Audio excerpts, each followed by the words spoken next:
Hello everyone and welcome to the stream today. We're going to get started in just a moment here. Hello, we are playing some standard today, hitting that ladder up again. I am going over to the dark side. It is Sultai Day. We're playing Sultai. Sultai is kind of boring, but you know, it is by far the best deck in right now. This version is a little bit different than normal. It's a little bit more controlling. It's a little bit more meant to shore up some of the weaknesses in the mirror match. You got the 4 main board Thought Erasures. You have multiple Agonizing Remorse in the main. A little bit heavier on the counterspell package. So, yeah. Let's see how this goes. Of course, we got our good old friend Uro.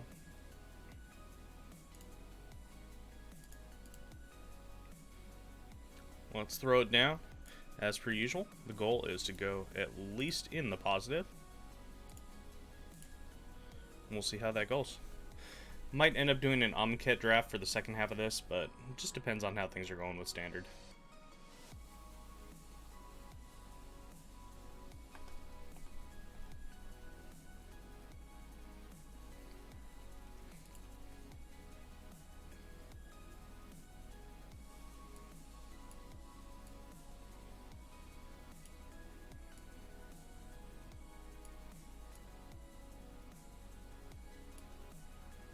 And we have found our first opponent.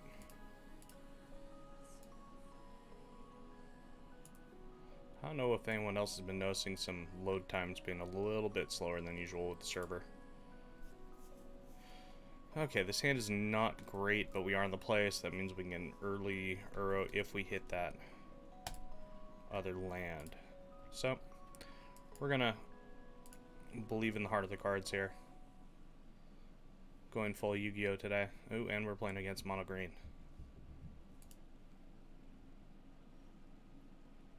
And we hit our land, so that's looking pretty good. We're still gonna need to find a little bit of blue or black mana here. Thought Erasures aren't the best against this mono green deck. I'm a little bit worried about being run over pretty quickly by it, but is what it is. Game 2, we have answers. We have ways to change that up.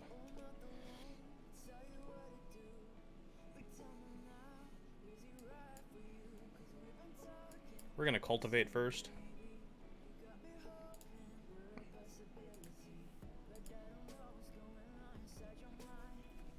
That guarantees we find that mana.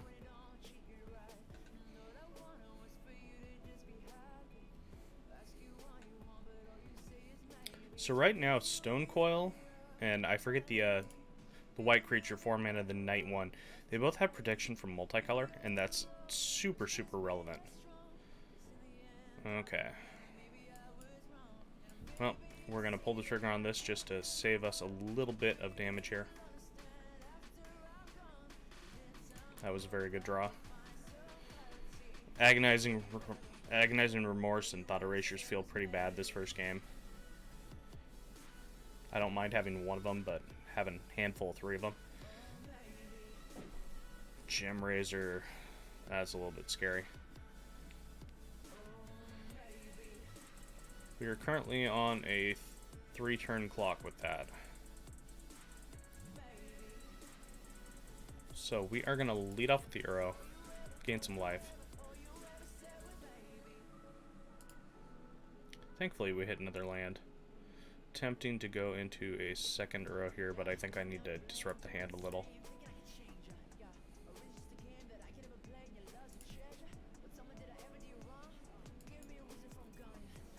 Thought Erasure is the clear choice because it lets us surveil here.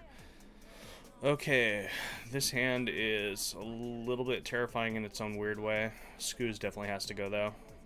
E to Extinction is just fine here. Still think we might be about a turn too slow.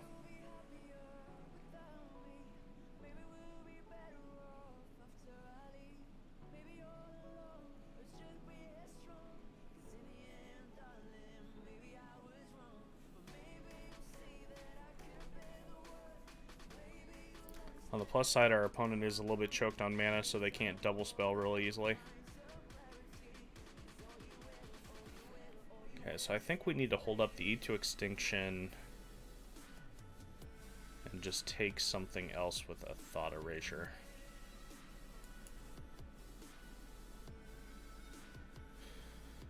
Okay, that's a lot of pelt collectors. Stone Coil.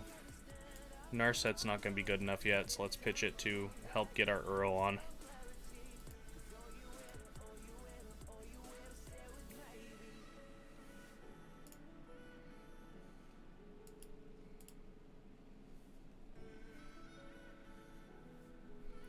Ooh, we will happily keep that on top.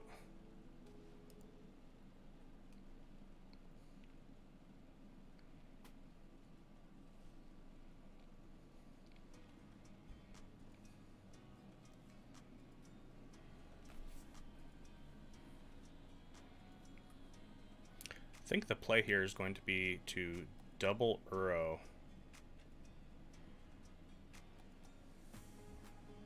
Yeah. So we have to cast this Uro first to make sure it sticks.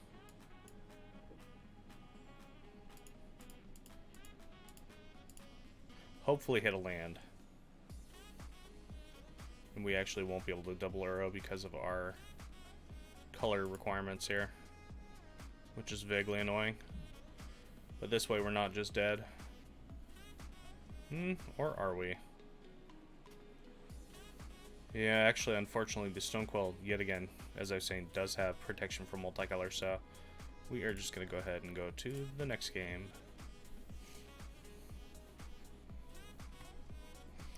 So, for this one, we're definitely bringing in Aether Gust. We're definitely bringing in Noxious Grasp. Cry is not wonderful, so we're going to leave that out. Enter the God Eternals. Wilt actually wouldn't be terrible, because that gets rid of these Stone Coils. And if nothing else, we can cycle it. Get rid of the Mystical Disputes.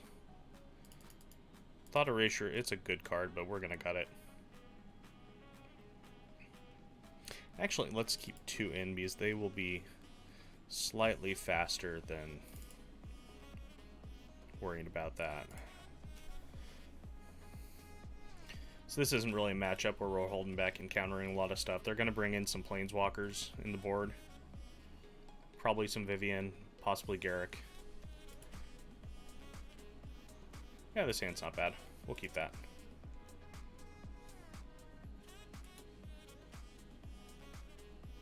And they are mulliganing. See if they just mulligan once or if they do it twice.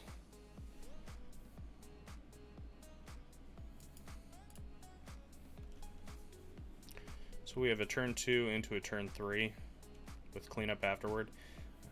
Depending on what happens, that actually might not be a terrible way to go either. What do we have here? Ram Through and Skoos. Well, we're definitely taking the Skoos.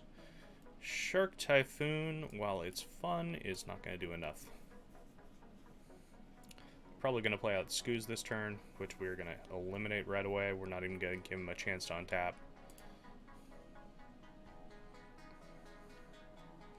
Or Stone Coil, okay.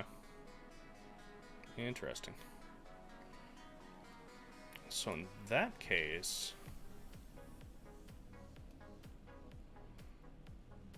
we're going to actually play out this Narset. Worst comes to worst, it soaks up 2 damage. Eliminate, perfect.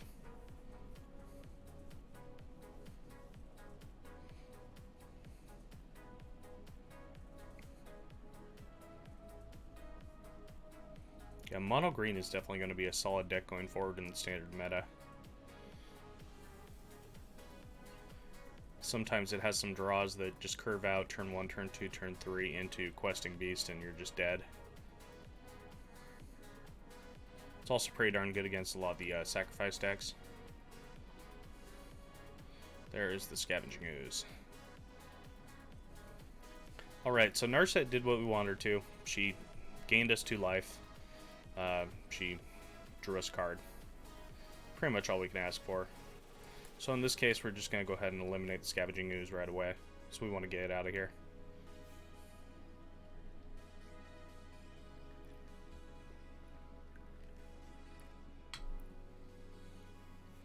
Gem Razor. Okay. Playing this game again. Now we're hoping to draw land so we can eat to extinction.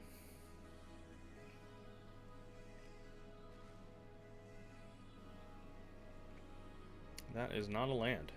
Well, try and find it the old-fashioned way. There we go. Have to wait a turn on this one, but that's okay. He's not putting a ton of pressure on us.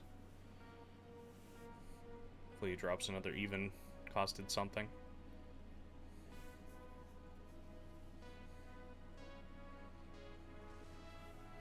Really, at this point, we just kind of want to draw land for a while.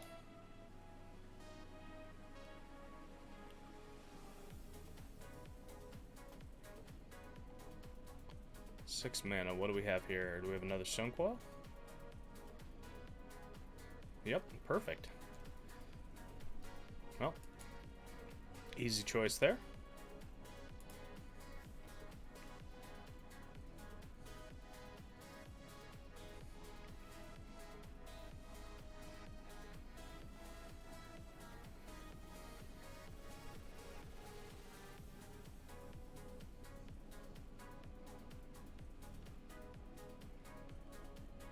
Well, it's vaguely annoying that we're not drawing land here, but that's okay. We can take care of his threats still. We're gonna grave that.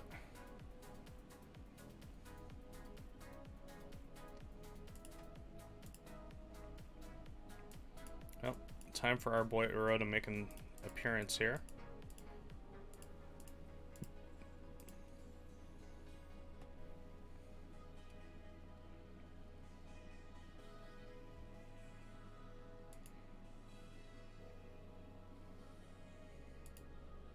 We'll see land one day. It'll happen.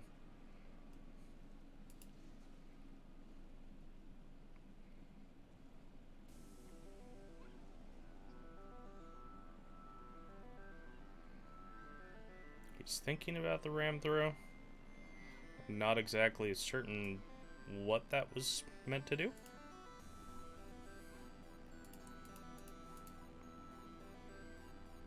Alright, now we're coming back on our land, so we're happy.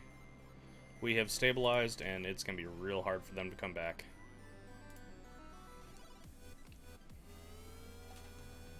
In fact, we can just start time walking them with Ether Gus.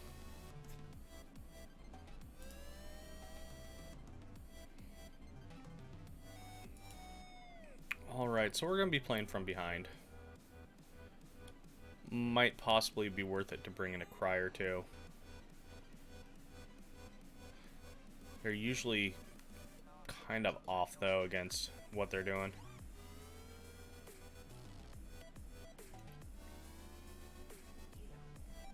Yeah, we'll just keep it as is. Cry is more meant for the sacrifice decks. And Winota. It is very important versus Winota. So the secret to Winota is just kill off all their things before they can even play the Winota. Ew, this hand's not great. That's okay. Kill off all their things before they can even play the Winota. That way they get the minimum number of triggers. That is very important.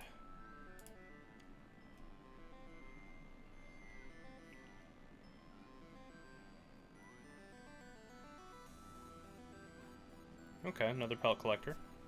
It's not the worst thing that could happen there. So the question is, do we Thought Erasure or do we Eliminate? Thought Erasure gives us a better idea of what we're working around. And considering they didn't have another 1-drop, or they didn't want to play an X-Spell, yeah, I think that's where we're going to head up. Okay. So Ceratops is vaguely annoying. I'm going to... Ooh, how am I going to deal with the Ceratops right now with this current hand? Not well. I think we're going to get rid of the Gem Razor, though, because it's the next thing he can actually play on curve. And hopefully we will draw into an answer for the Thought Erasure.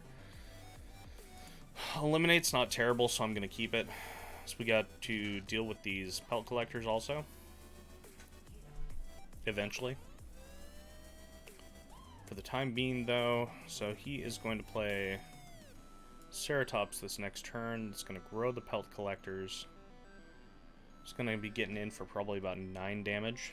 So I think we have to dig with this Narset. We need to find an Extinction event or an E2 Extinction. Okay. So unfortunately, we are going to be taking a lot of damage here. He's probably going to send something at the Narset, though. So probably only taking 7. Oh, Questing Beast. Okay. That is also annoying. Oh yeah, he didn't have quite enough mana to be able to make the Ceratops attack in that turn. That's a good draw. We are going to go get another black land.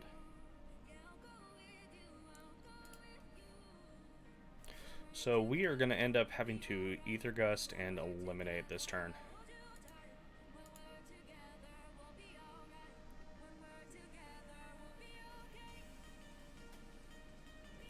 Fortunately, we might still be dead.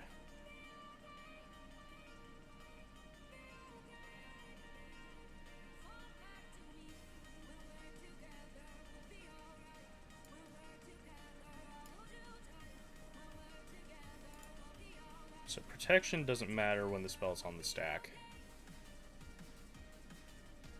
Fortunately, we still have to deal with it next turn also.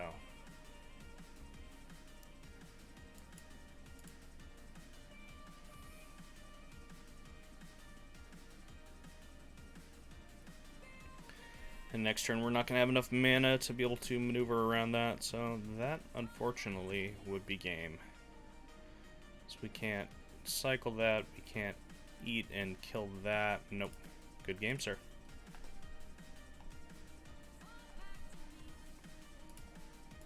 We'll go ahead and run that one back. Yeah, I think if I was on the play, I would have had enough time to be able to stabilize there. But that is the problem with green curves out. Sometimes it just happens. And he didn't get the best curve by any means.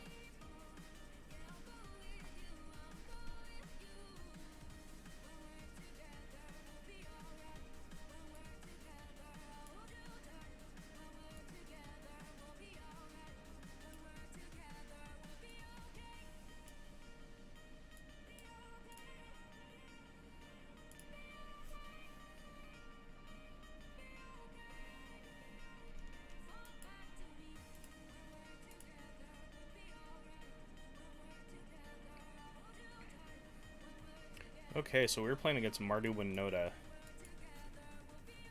Hopefully we can snag a Winota here. Yes, we can snag a Winota. There are some other troubling cards in here. Teysa's really interesting. That's the first time I've seen her inclusion. Krasis is not going to do enough yet.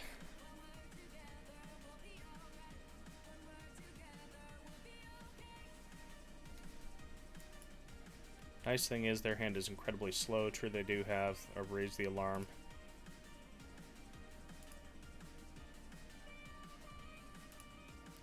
Most likely the next turn they're going to play out the Judith, which I will eliminate.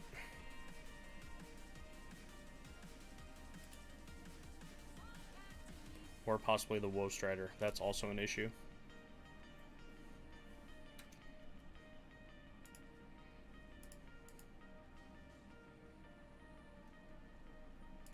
Yep, there is a Woe Strider.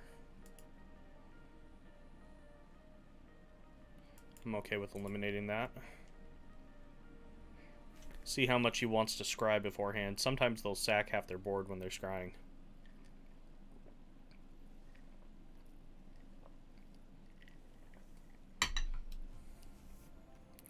Narset.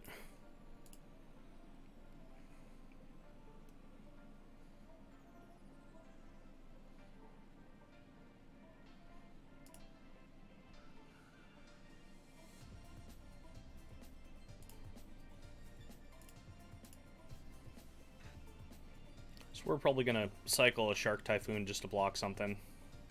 Oh, there's a Winota. Okay, he drew into another one. That's kind of problematic. Let's see what we get here. Okay, that's going to get rid of my Extinction Event, which is a major issue.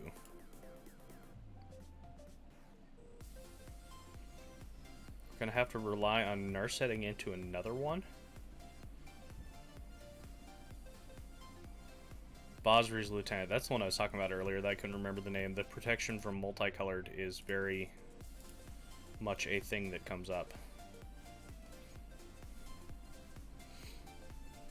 Okay, that's a land. Land is not wonderful in this position.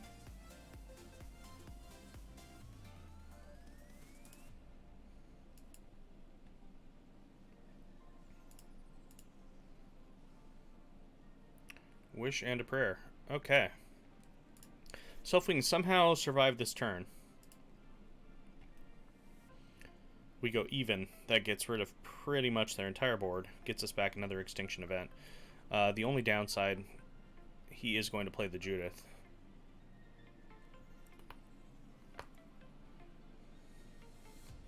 And he can't attack with the kite sail, so that's nice.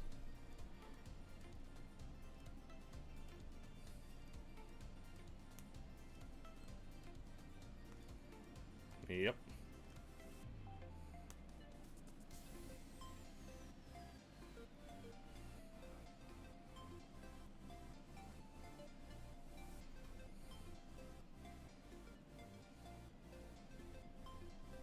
Thankfully there's only one trigger, and he missed on the trigger. So, what are we going to block? We just need to block the most damage here.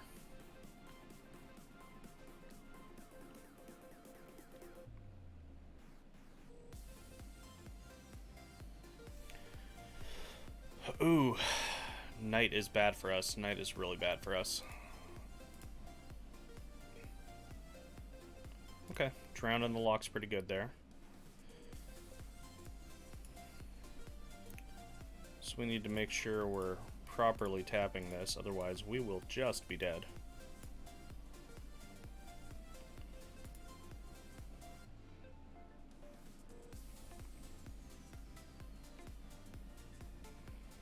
Problem is here, so we kill the Knight, we take 1, then we take 2 from the Judith regardless. He's going to be able to pump the Knight.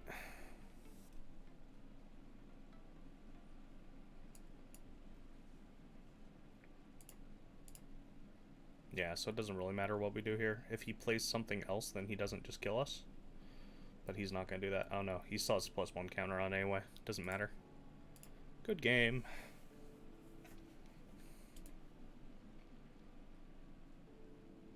Alright, so we bring in the Cries. We bring in the Extinction event. Noxious Grasp.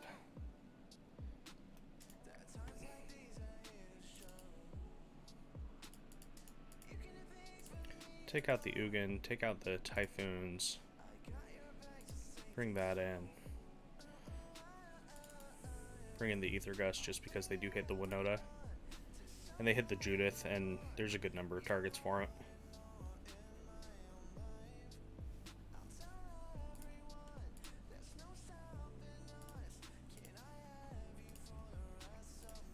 Alright, not a great hand, but we are in the play and we have some life gain, so that's important.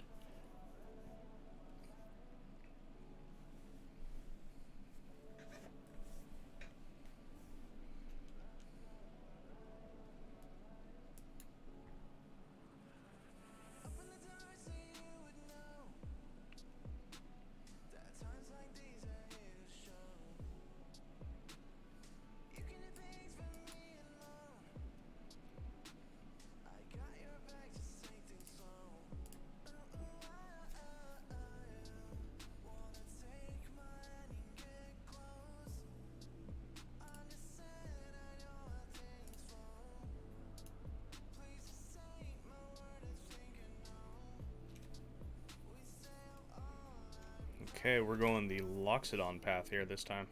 And drawing just absolutely dead.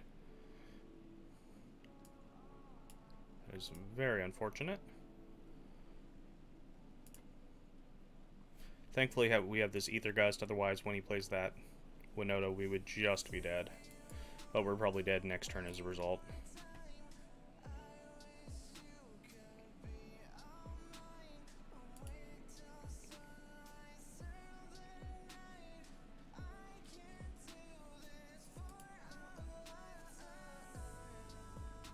And that is not going to be good enough. Yep. Pretty much guaranteed at that point. No use playing it out. Well, we're starting off with a nice little losing streak here, but that is the way of it sometimes. We'll run back one more game with Sultai and then probably switch it up. As I said, this deck is really tuned more for the Sultai mirror. It definitely is fairly good against Teamer too. All that hand rip. But so far we played against 2 aggro decks, and as you can see, sometimes it doesn't line up well. But that is the rock, paper, scissors that is inherent in this game.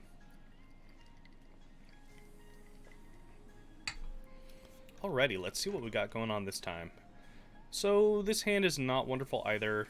We are going to keep and hope to draw into 1 land, because then we can Narset. So we're going to greedy keep here. We're on the draw. We have an eliminate. Ooh, okay, so we got Teamer most likely.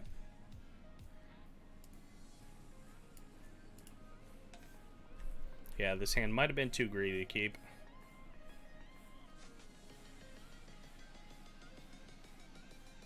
Oh, no, back to mono green.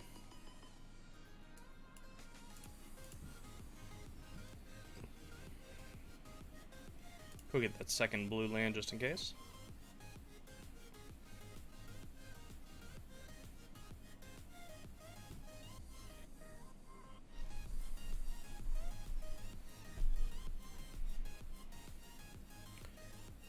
Ooh, that is a land, but it's not the land we were looking for. That is for sure.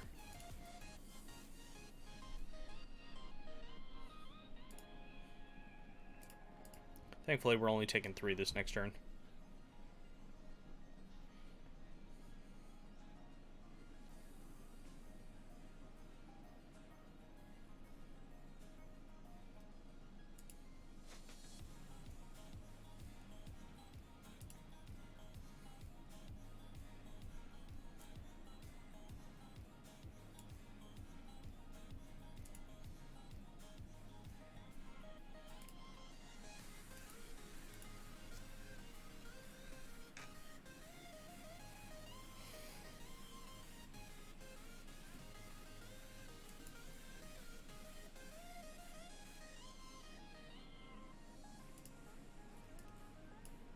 Alright, so that Uro is going to help us get back in this one.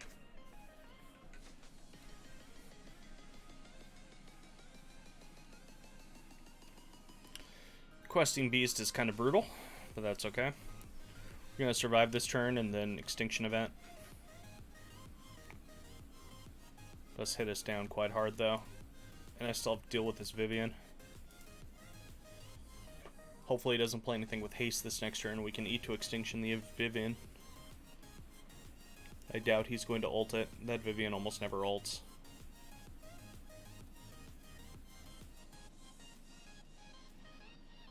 Okay. That presents a problem.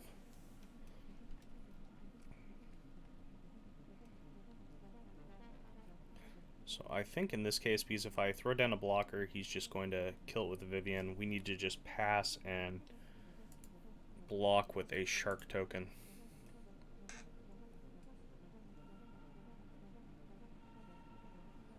Ooh, Great Henge is an issue.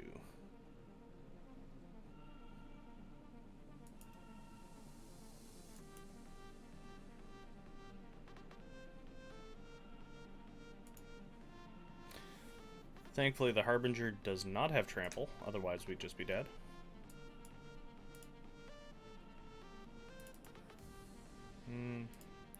We only need to do that for 1. Play it smart here, just in case he wants to play anything else. Oh wait, it does have trample. She gives it trample, okay. JK. JK, we dead. That's a-okay. We can deal with that.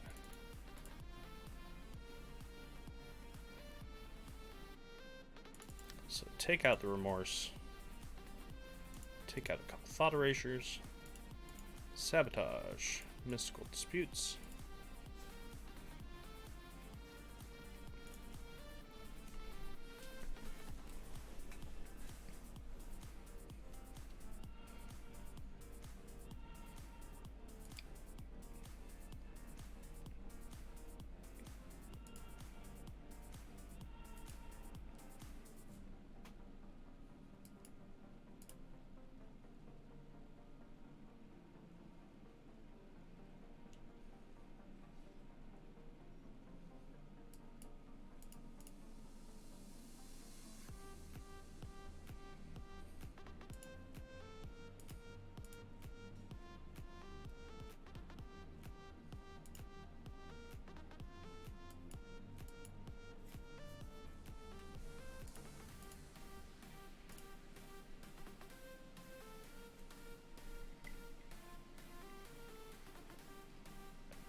Well, that gives me incentive to hit this extinction event.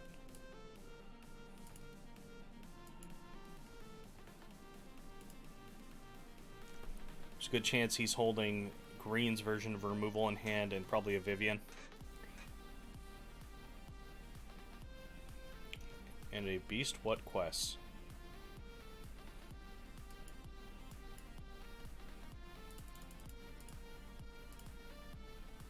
Play out this Crassus, draw a couple cards, gain some life, and have a good blocker.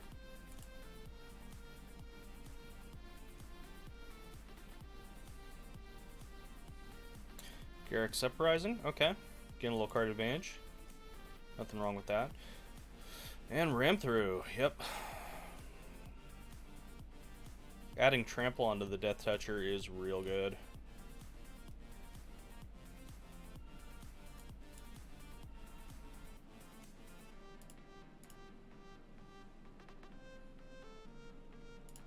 Yeah, we'll go ahead and take one of those. That is just fine right now. So we want a Thought Erasure, take away any major problems. And actually that is pretty much exactly what we want there. I could Ether Gust this Questing Beast. Ooh.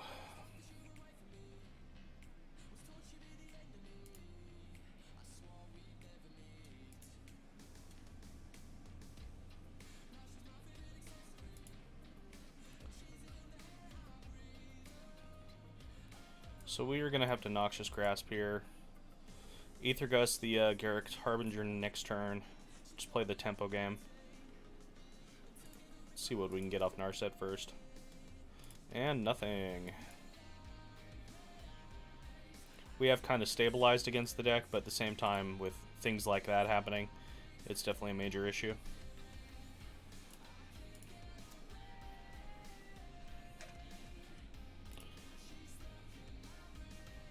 Yep. He has to go after the Narset because he wants to draw some cards.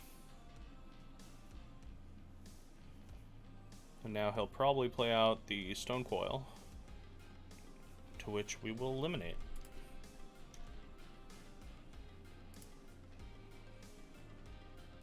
Never thought Narset would be good against Mono Green, huh? Mono Green, as per usual, lots of card draw, which is unfortunate. Okay, play out that Uro.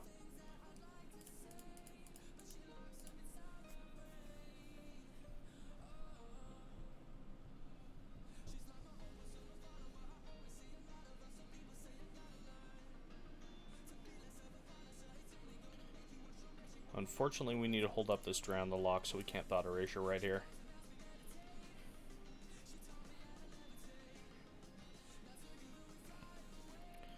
Stone Coil, yep, that's fine.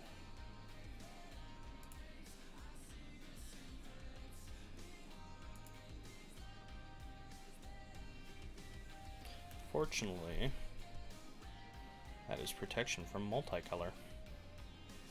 Let's go ahead and take some damage here.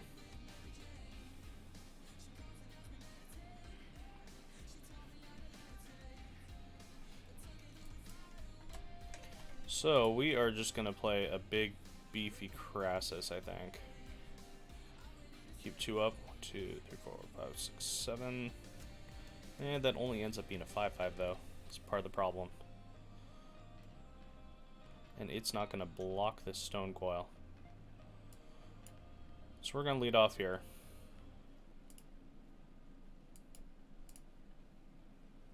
So we need to find a little bit more removal still. I don't want to run this straight into the Stone Coil. So we're just going to play out this Hydroid Crisis for 5. Basically make it, if he wants to attack with the Stone Coil, there's going to be problems.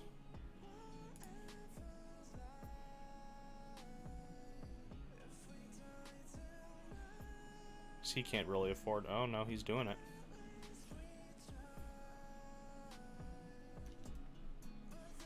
I'm very surprised by that.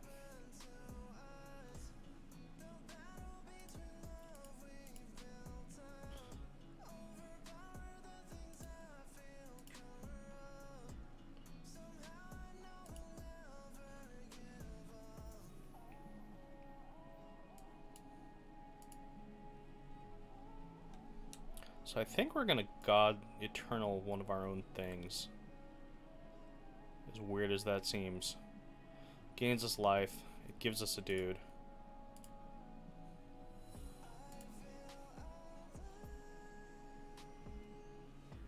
Oh, there went an answer, unfortunately. But this gives us another turn to block. Gains us some more life.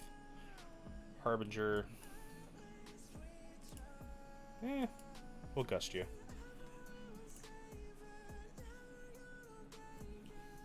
At this point, the math doesn't make sense for him to keep attacking. So we'll see if he does. We did get an Uro out of that. That's pretty good.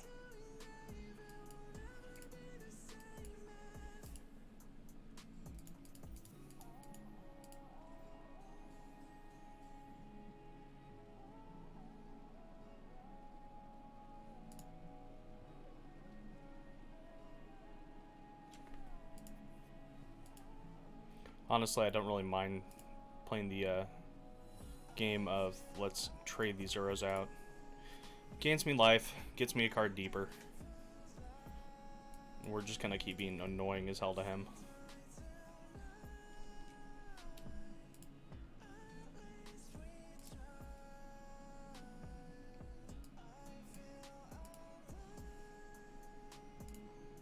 Lead off here.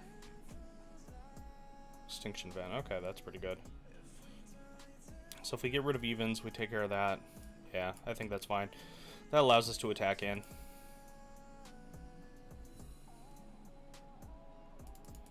And then with 2 cards we have, with what he's drawing, that's pretty much game.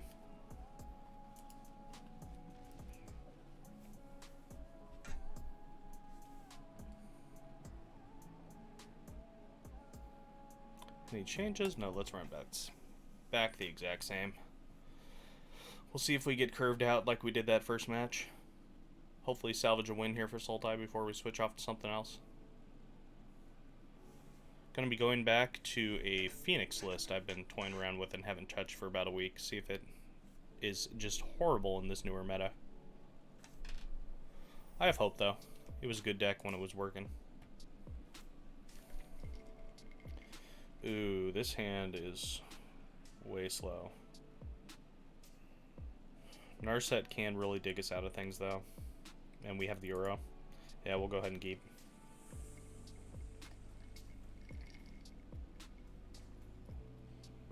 Noxious Grasp really helps.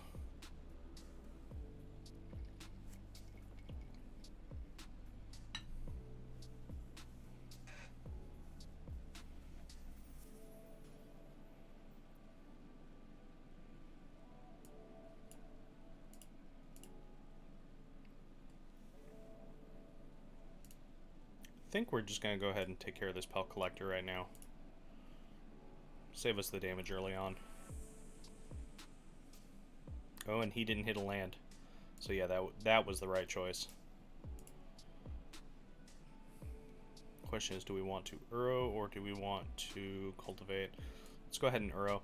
Basically, we're trying to get to a early Ugin this game, if we can.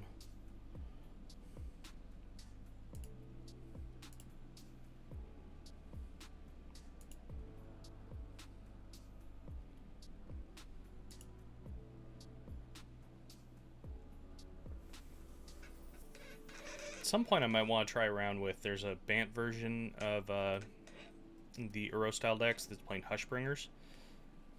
Oh, he thinks I'm going to be countering things. Ooh, Wilt. Okay. That is a very good card to draw right now. Let's go ahead. We need green for sure. We need black. Throw out the black. Throw out the green. And we get to Wilt the Stone Coil.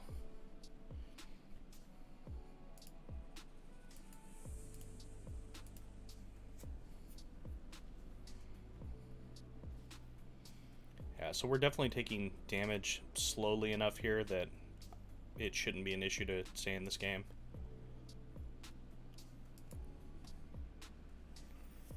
Throw out the Narset, make him attack this. Thought erasure, perfect. Everything he has is 3 and above, most likely. Okay, so what do we want here? I think the biggest issue is going to be this questing beast. We can take that eliminate, that's just fine. And because we want to keep him off of mana, we're going to see what he does here. Yep, exactly. That protects our Narset. Oh, yeah, he didn't draw.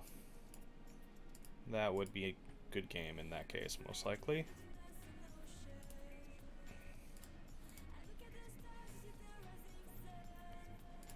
Take Thought Erasure, but we're just going to play the Ugin here, see what he does. Yep, that would be a scoop. Alright, we salvaged one win with the Sultai deck. It's not too terrible. We were playing against 3 aggressive decks, though, which is not really, or at least it hasn't really been the super expected meta over the last week, since Sultai has just dominated so much. Let's go ahead and switch over. We are going to this Phoenix list next. So let's go over here, take a look at what we got going on here. So, this Phoenix list. We have shocks, which are very important, same with the opts. The main thing is you want those early spells to be able to then double cast, and especially play Stormwing. Stormwing has been very, very good. It gets really big out of nowhere, and it comes down usually turn 3. The Scry effect when it enters the field really helps too. Finale of Promise is probably the best card in the deck. It can let you triple spell to get your Phoenixes back, and flashing back a See the Truth and a Blitz is a really good turn.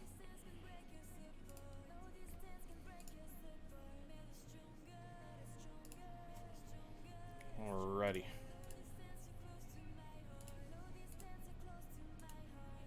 Start up with some Phoenix here.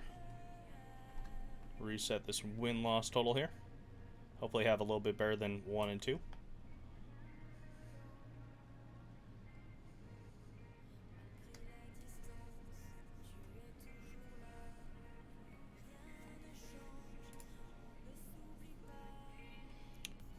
Alright, this hand is not wonderful, but it could be okay if we're playing against an aggressive deck. We have a Temple of Epiphany to kind of scry out, and we have a guaranteed turn 3 Stormwing. So we're okay with that.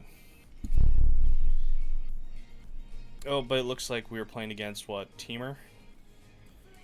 So that could be a problem. So we need to find card draw, and we need to find it fast.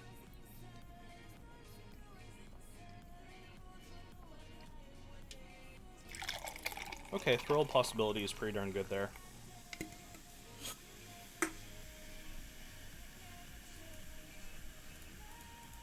Sadly, we don't have a Phoenix in hand to get rid of it, but we don't mind sacking him out and for it.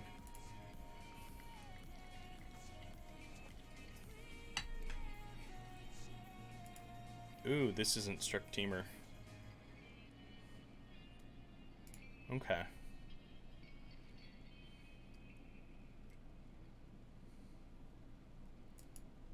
Be interesting to see what this deck is. I know people have been trying various 4-color monstrosities. Alright, we're going to go for the Stormwing here. Nice thing is, if he's playing like Bone Crusher, Stormwing won't be affected by it. And this Scry will really help us figure out what we're doing next. And Cathartic Reunion we're okay with here. We have way too many lands, so we don't mind cycling them out. Really want to hit some Phoenixes, though.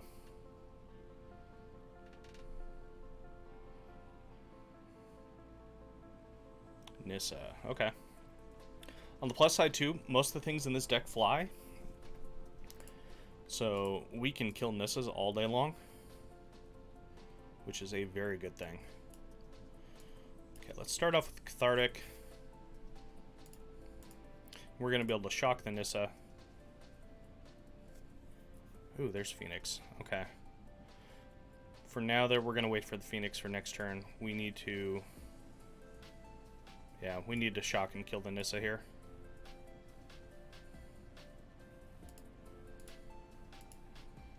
This Nissa is definitely a problem. We can't let that continue generating advantage. Not to mention the fact that next turn he just drops something stupid like an Ugin or... you know, all those things are 5 and more. They're just terrifying. Alright, there's a shock.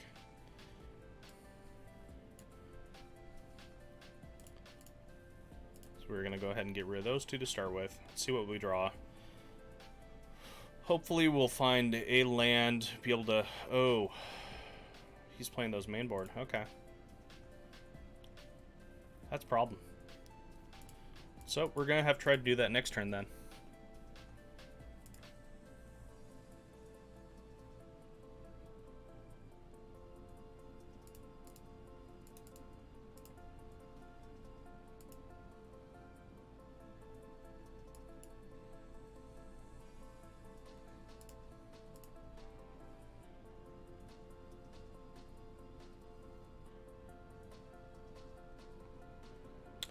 Well, that did not get us there.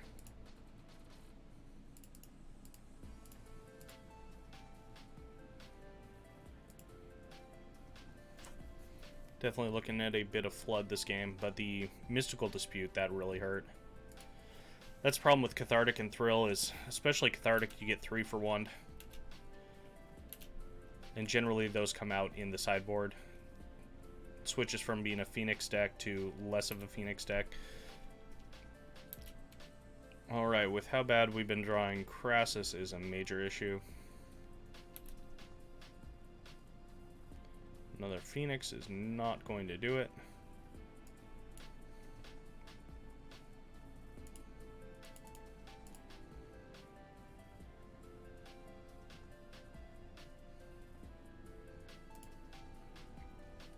Smart choice there, otherwise your Crassus would have been dead. Narset is definitely another card that we struggle with because I'm wanting to draw cards. It's okay though, we really change in the sideboard plan over to more of a control deck that has a better time fighting through this. Niv Mizzet is really good.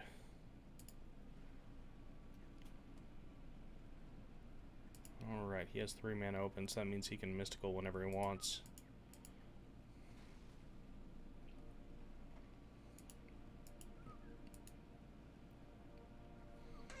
Alrighty, so get rid of the 2 for 1 package because that hurts way too much.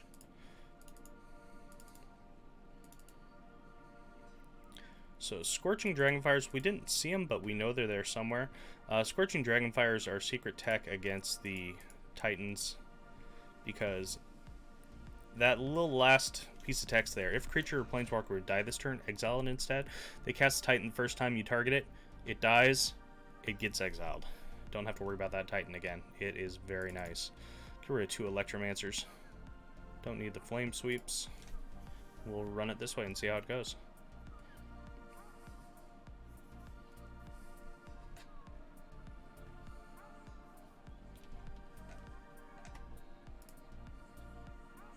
Alright, this hand is not bad at all. We're setting up for an early See the Truth, coming back from Finale on turn 4. If it doesn't just get counterspelled, then it's very good.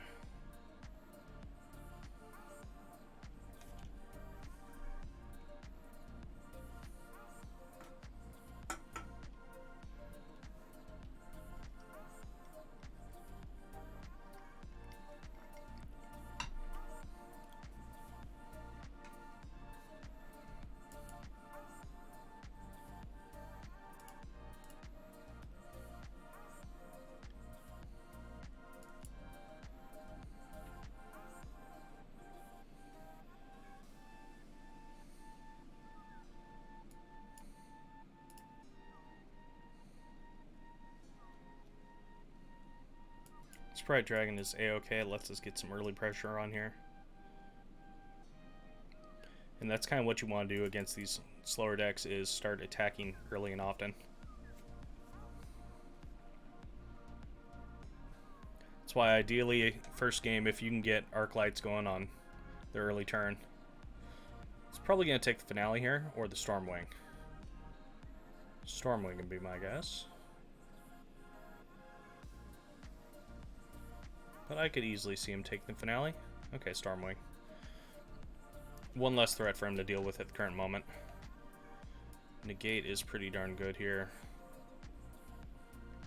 So we are going to go ahead and opt, see what we draw. Mystical Dispute. Okay. That's fine. So we're going to play it slow. Hold up 2 counterspells.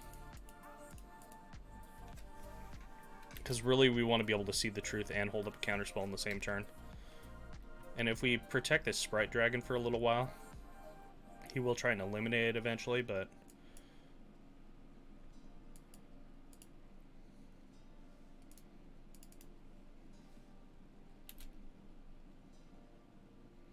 Our game plan is protect the king and get there.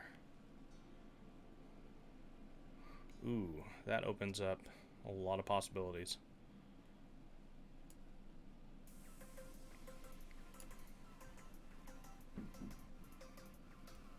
See what he does about this. Mystical Dispute, which is just fine because we will go ahead and dispute that. Hold up and negate. Grow the Sprite Dragon.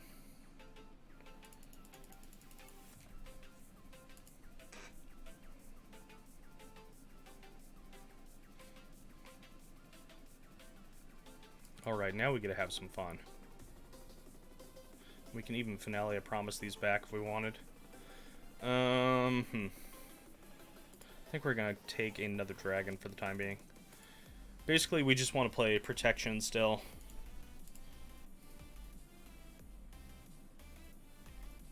See what he does here. Aether Gust.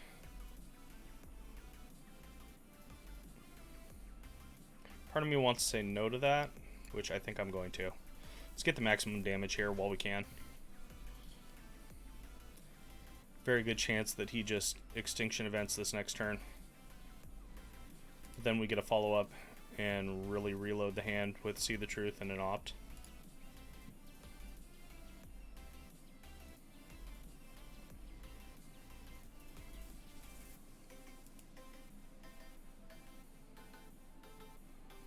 Casualties? That's boring. Come on.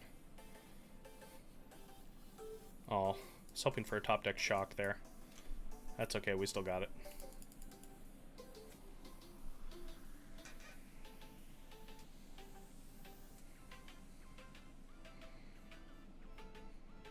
Alright, we were going to go ahead and run that same thing back. As tempting as it is to play the other cards, as I said, counterspells just, they kill you. You can't be 3-for-1ing yourself and hope to stay in the game.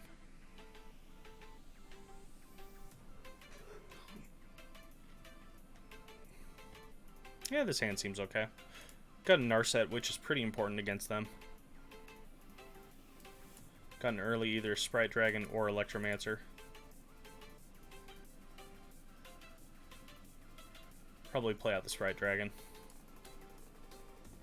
Continue on the same plan as last time, just early beats. Oh, dispute, okay. And this turn we are going to attempt to land this Narset. Yes, please, maybe? Nope. Well, that's fine, we're getting counterspells out of their hand. We're doing what we need to do. Just gotta start drawing into something. So, that's an issue also. So if we had the mana, Blitz of the Thunder Raptor does the exact same thing as I earlier said with the Scorching Dragonfire. He's looking for land pretty desperately.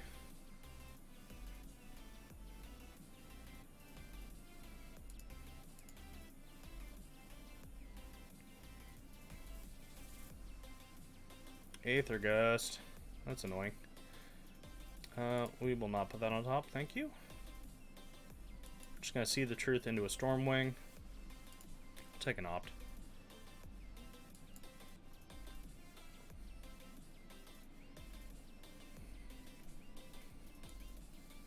Yeah, that's fine. Probably don't need the Scorching Dragonfire, but, you know, we're gonna keep it regardless. See if our opponent finds land here, finally. That would be a no. Well, he's going to take an opt here, which is fine. I'd rather keep the Stormwing.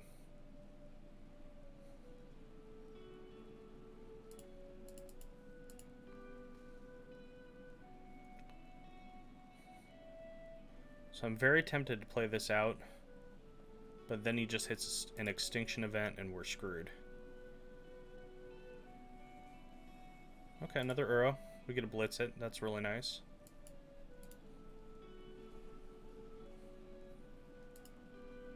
Bye-bye, Uro.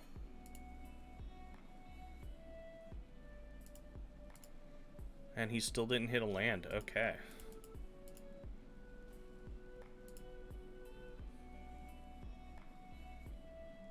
Problem is we can't play this, him not hitting a land game too long. So eventually he's going to hit it and then we're going to be in some trouble.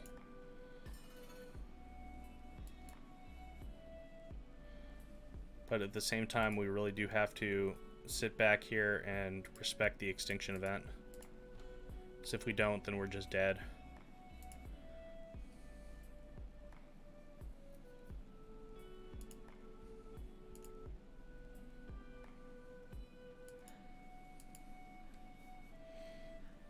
Well, our opponent is definitely having some terrible draws here.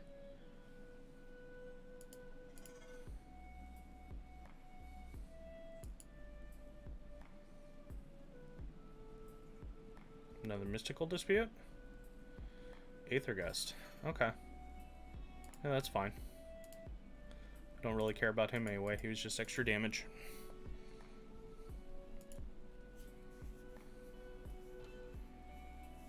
Nice thing is we have 6 in, so we can now officially just kill the Uro outright too. Ooh, Finale is real good. Unfortunately, it does mean our opponent's hand is just full of interaction, so we're going to wait on that Finale until he actually plays something. There we go. Yeah, because we were in a reactive phase at that point, waiting for him to do something and then throwing our Haymaker down if he did. Yes, I agree, Jeff. That was rough. He was not drawing at all. Good to see you, buddy. How you doing?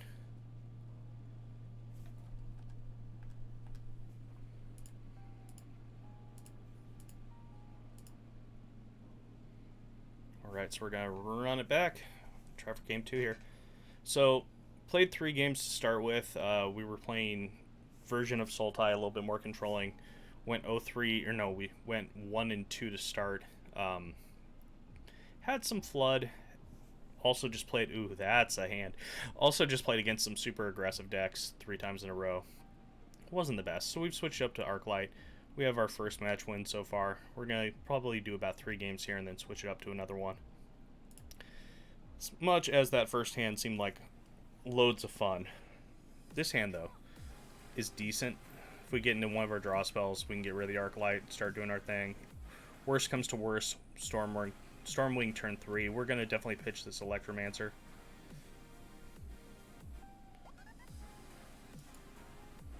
Yeah, it's been kind of a mana flood, like, couple days for me. But, you know, that is variance for you. That's just what happens. As you can see, it knocked us back down a bit. We're now in the 93rd percentile. We were up at, like, 8 something.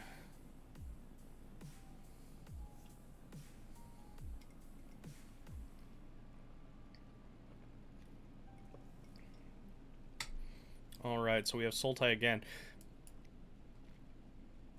Certain decks I found only play against Sultai, and certain decks only play against aggro. It's just something. There's something weird going on with Arena on the ladder. Something kind of weird. Sadly, he's taking my Stormwing here.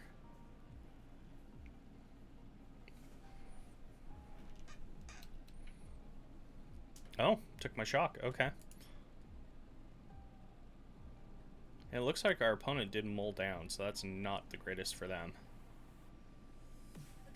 Cathartic is pretty darn good in this situation.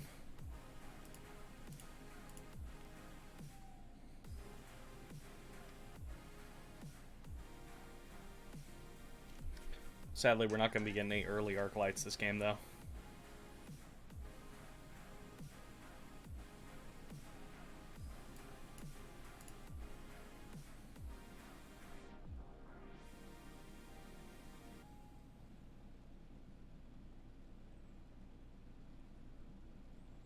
Alright. Oh, he's not playing any Titans for me. Sad days. So I got to last game do the thing that I love to do. Play a Blitz the Thunder Raptor on an Uro. Make it exile as opposed to going to the grave. That and Scorching Dragonfire. For the longest time I didn't realize that interaction happened because I'd never read the second halves of cards. And then I found that out and I'm like, oh my gosh, this is amazing. Okay. Whole new world.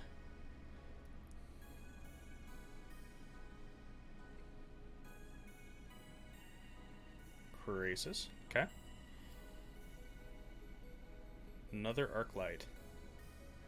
Well, we're just gonna send Phoenixes at his face all day long. I don't mind if he kills one.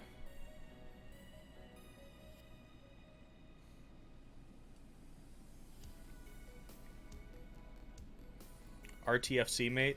RTFC.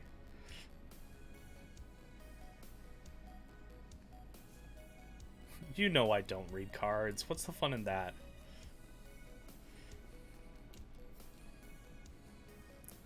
And speaking of, I mean, Jeff, you play mostly foreign cards, so who reads cards? Casualties, okay. Shock is just fine here.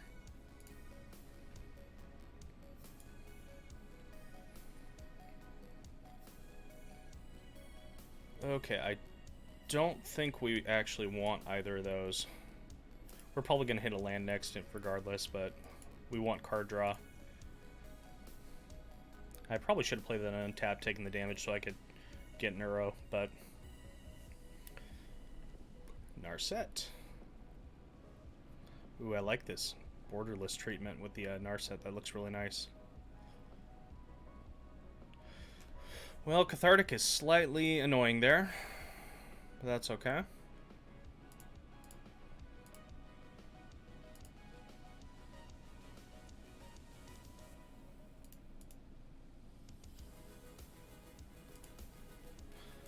So next turn, if all goes well, we Cathartic into something, and get back 3 Arclights and go face. Seems like an okay plan. Yep. That makes that a little bit harder.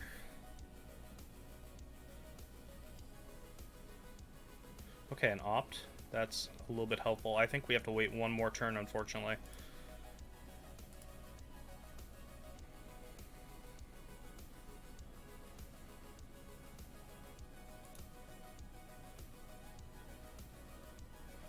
That's a big old Krasis.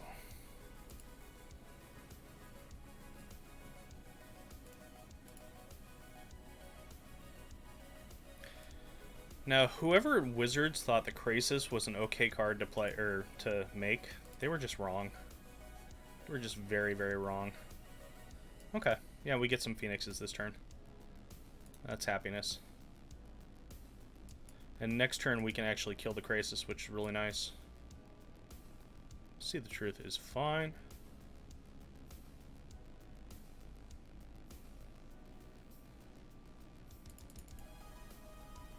Yeah, we can get rid of the Krasis next turn and See the Truth and Opt so we can get back any Phoenix that he blocks anyway. Oh. Okay. Just taking the damage. It's a little bit odd. He's probably going to Extinction Event then? Yep, this definitely looks like an Extinction Event. That sucks. Nope, Ugin. Okay. That also sucks. It's okay, we can kill with the Blitz.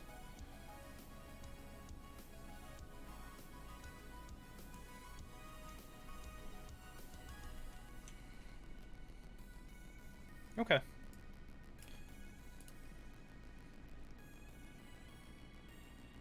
So we're gonna threaten to kill him next turn. What do we got here? Ooh, Finale. Yes. Yes, please.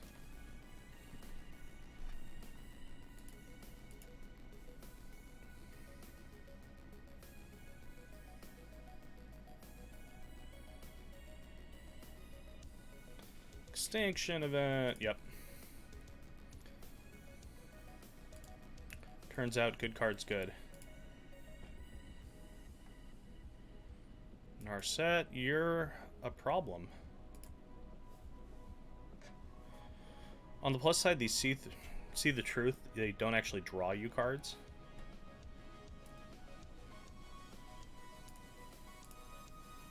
question is, do we hold it off and do that? Yeah, I think we have to hold it off. There's 2 of our threats. Stormwing is.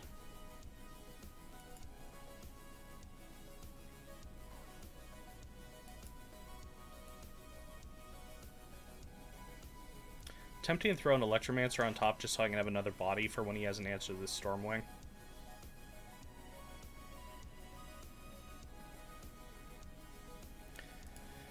Yeah, that is the issue with Sultai, is Sultai is pretty much all removal these days. Oh, that's a good answer. Nice thing is, though, I do still get to Finale and get rid of the Narset at the same time.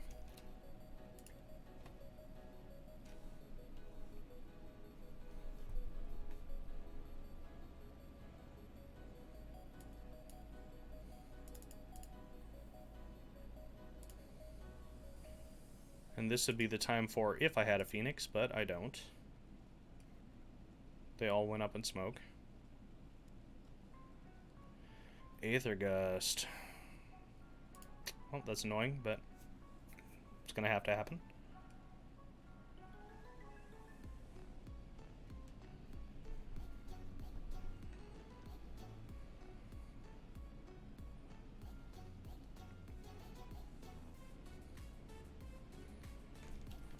Fortunately, now we have to get rid of the Nissa instead of the Narset.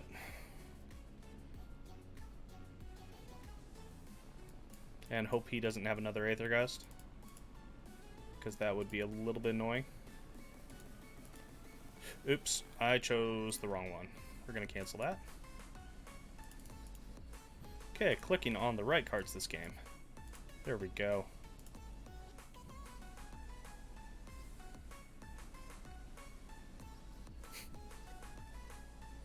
Well, it's one of those games.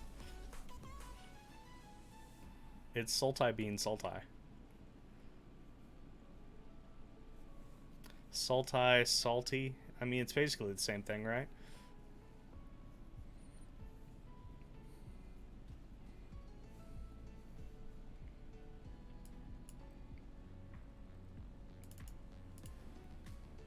Okay. Is there actually a way out of this? That is the real question. I don't believe there is. See another one? No, we don't have another one.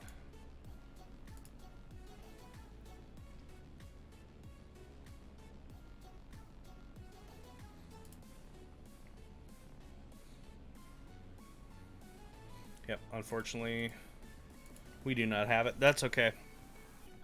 Our sideboard plan works pretty well against the deck, as we saw last matchup. We become the control deck. I still did not see Uros, I don't think. I just saw infinite removal.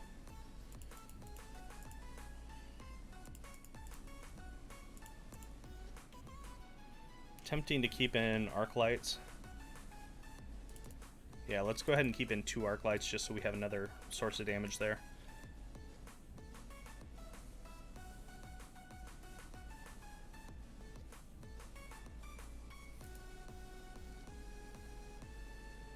So, how about those guys' cradle prices? What even is this game anymore? Wizards pretending the secondary market doesn't exist. Yeah, sure. Okay, this hand's good. We can deal with this. A little bit land heavy, but we got an early Sprite.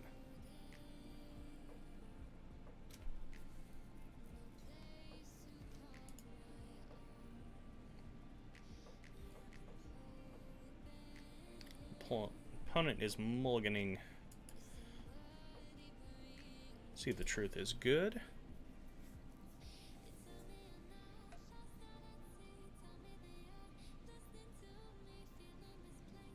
Yeah, the only major downside with Phoenix right now is a lot of the decks are tuned with main deck Aether Gust, main deck Mystical Disputes, and ways to interact with the graveyard. And those are all things that this deck does not like.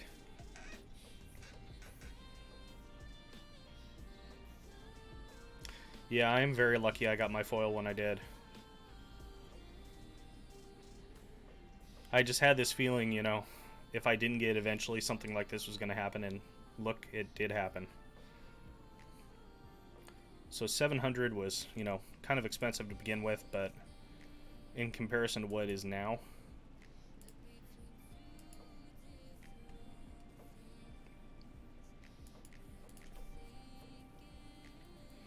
that, and it's in Titania now, so it's in its forever home.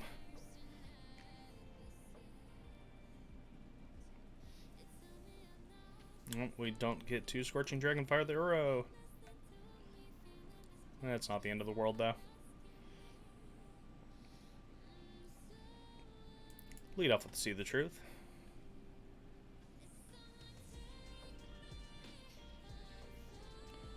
Negate is perfect here, because we want to hold up Counterspell for when they do go for the sweeper.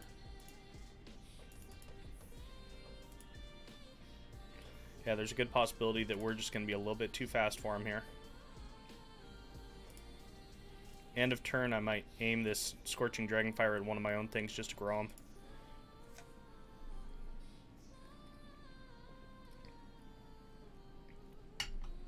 Turns out Sprite Dragon's really good, and that is game.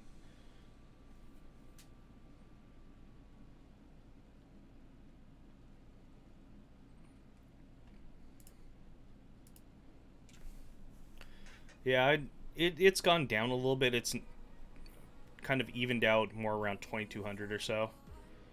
That initial jump up to 3K was just when the market was like, okay, there's only 4 copies on TCG. Somebody put a LP copy up for 36,000. So that was a thing. It's kind of hilarious, but yeah. But like around that 2K mark makes a lot of sense, considering it's an old Judge promo, original frame, you know, iconic card.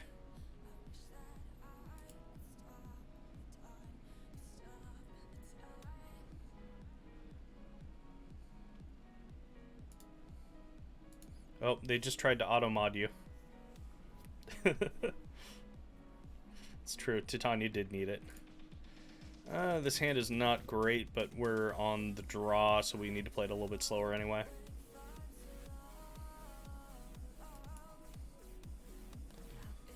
Arclight is not what we want to be doing right now, but that's okay, it's early. We'll see where this goes.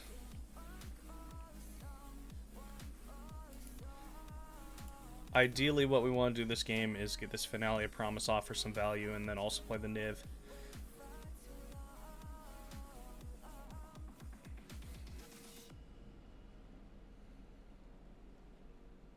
See the Truth. So this is a turn that's dangerous. We can't afford to See the Truth because they're going to be playing a Nissa or something else that has to be countered. Yeah, they're going for it. Or just playing an Uro out. Okay. Uro and they're holding up Counterspell.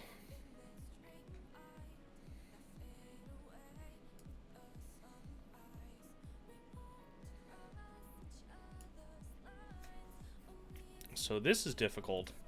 They have a Counterspell up and ready, so we have to throw something at it. We don't want to fight with our own Counterspell because then they're going to be able to land something next turn. So we're just going to See the Truth.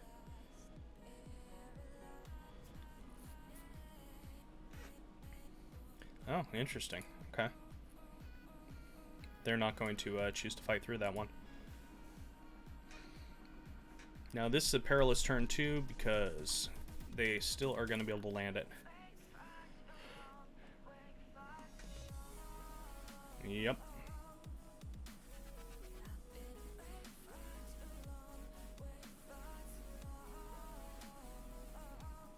So this is going to be really hard to fight through now. We might have to just start throwing arc lights into the Nissa.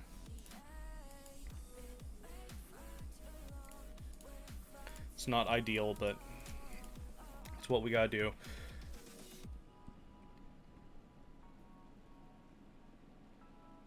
Narset is also troubling. Ooh. Okay. He's going to see some juicy stuff in our hand and most likely take that Niv. Unfortunately, we don't have a ton to make the Finale of Promise really good yet. We could see the truth, but it's not quite good enough.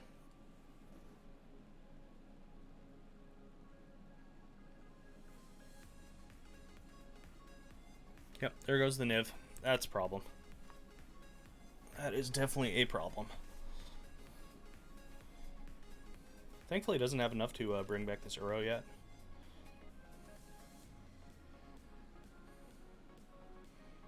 But he is Smashing Face, and he most likely has a Ether Gust or another kind of counterspell up there.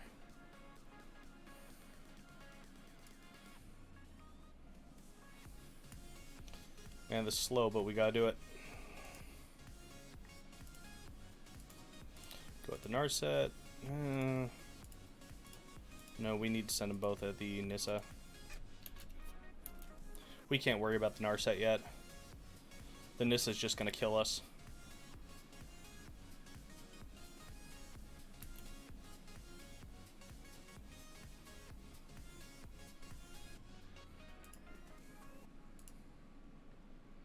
Oh, there's another Nissa. Yeah, that's probably just game. Unless we can get super lucky here and run off a couple spells.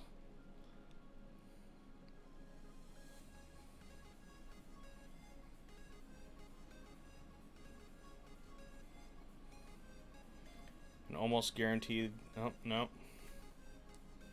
Thought Erasure.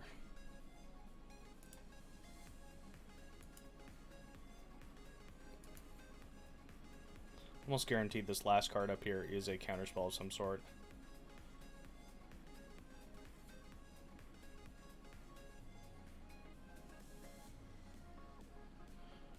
Dispute, you do no good at this point.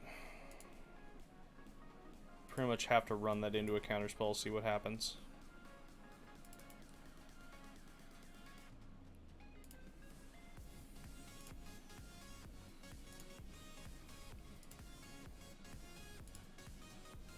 This Opt isn't going to do anything besides Scry. And does Scorching Dragonfire keep us alive? It might, actually.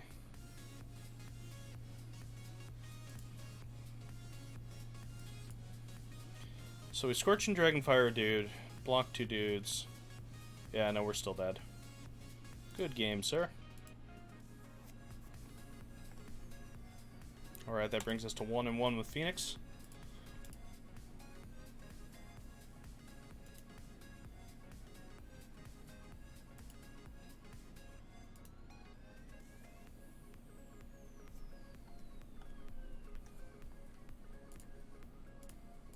Run it back one more time, and then we'll switch up decks. I was thinking about playing some Historic, but I have not touched it in like a week or so, so my decks are pretty old. Don't really want to play Mono Blue. Might throw out the Abzan deck again, just because it's fun. It's not the best deck right now, but it is a lot of fun to play. Yeah, this is okay.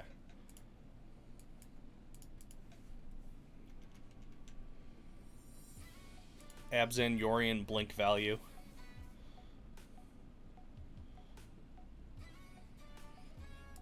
Has an okay about 60% win ratio, so it's not terrible. Ooh. Is this Esper? Please tell me this is Esper. Or it could be Orzhov Yorion too.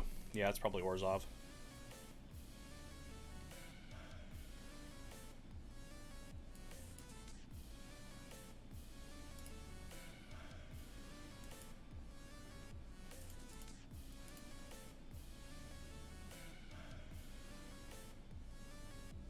So if he makes me discard and not just exile a card with Fenlurker, oh, that's annoying. I was hoping you just play like a Burglar Rats or something. Yeah. Discard that See the Truth. Go Finale.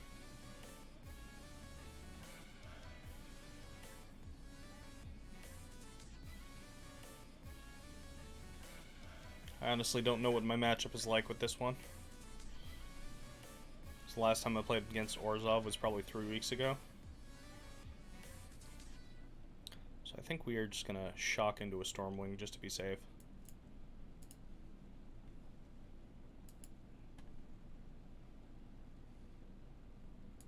Definitely get rid of him, keep the land.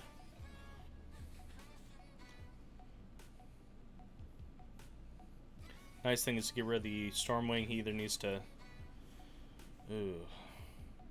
Either needs to use a Sweeper or an Elspeth Conquers Death. Then there's that too, which is really annoying. Oh. Kind of wish I hadn't kept that land.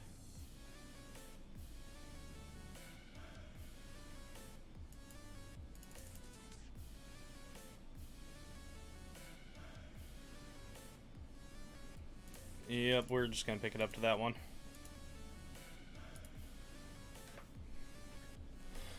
Alright, so we have to think of the best way to go about this one. It's playing a lot of little things, so Flame Sweep is actually okay. Definitely want Narsets. Negates are fine. Disdainful Stroke might be fine. Niv Mizzet is fine. Ral is fine. So we're going to get rid of a little bit of this card draw that hurts us. We are going to get rid of these Electromancers because they don't do a whole lot. Really tempted to bring in Dragonfires, but we're going to try it this way.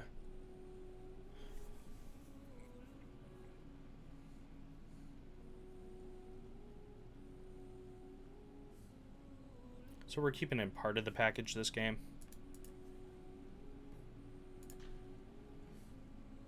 This Narset, if it's going to actually survive, will be great. But my guess is it's probably going to get ripped from my hand before I get a chance. It's just too much targeted hand rip.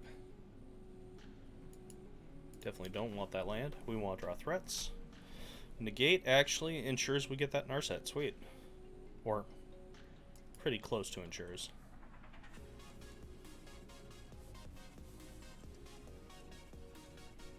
Yep. I will gladly use a negate on that duress.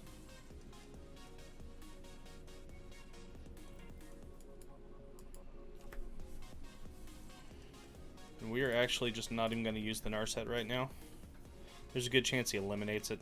That's the only downside. Kaya, okay. Kaya is very good against us.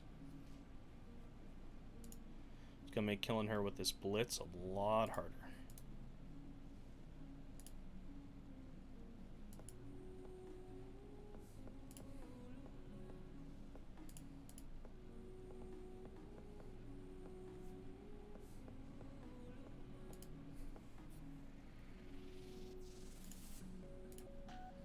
Oh, rats.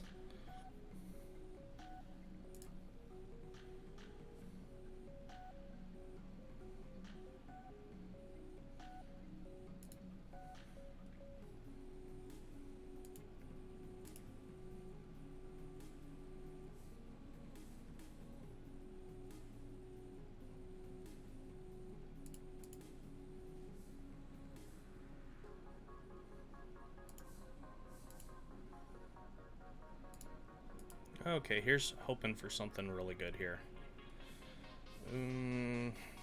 Not quite good enough. But we'll see where this leads us.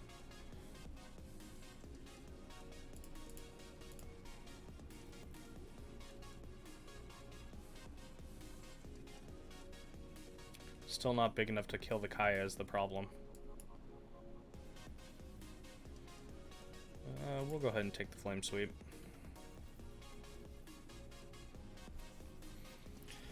So yeah, our goal is to kill this Kaya with the Blitz, but it's going to be hard sledding.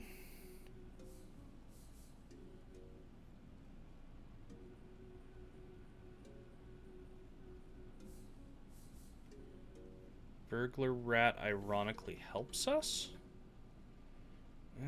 If we get rid of the Sprite Dragon, it incentivizes him to take that with the Kaya. And they only takes one of those. It may be the wrong play, but we're going to incentivize him to take the Sprite Dragon.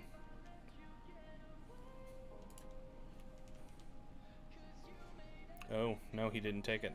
Okay, he saw through my ruse. I just played myself.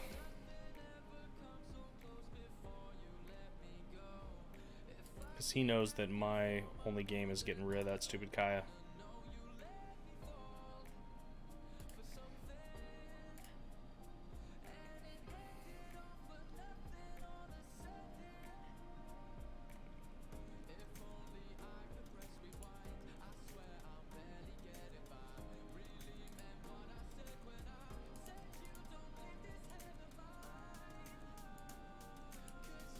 Yeah, so it turns out this matchup is pretty miserable. Thankfully, you don't really come across it much.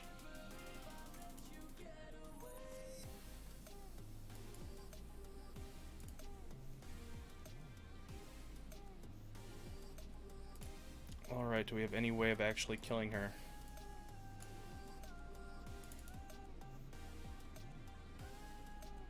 If we do that for one, do that.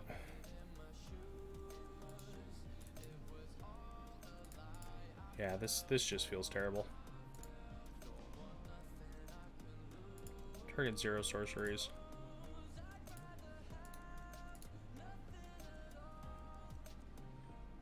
Sitting here, wasting all my resources to take care of this Kaya. It's just not a winning line. Watch him drop another one.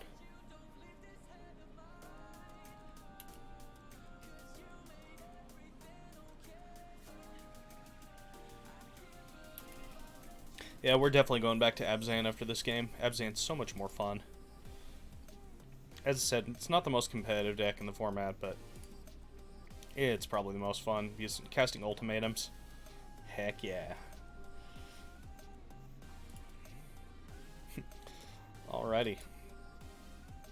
How do we scrape out and attempt to win this game?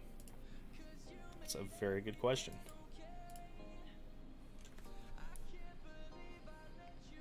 Hi, friend Yorion. Yeah, we're just gonna take the L. Call it good on that one.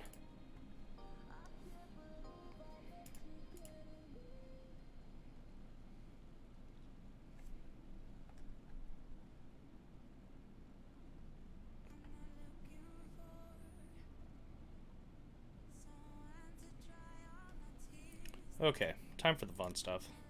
So,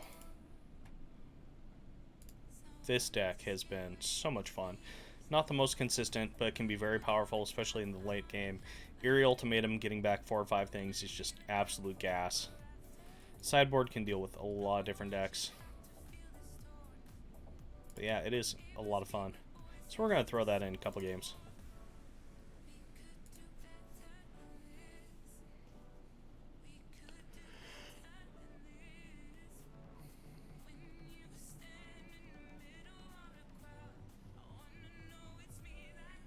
So far, not doing great on the day.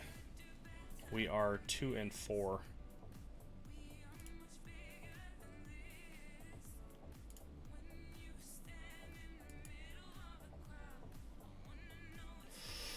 Nope. As much fun as that would be. This deck can also be pretty greedy. Thornwood Falls. Zero clue what my opponent is playing here. Thornwood Falls is highly suspect.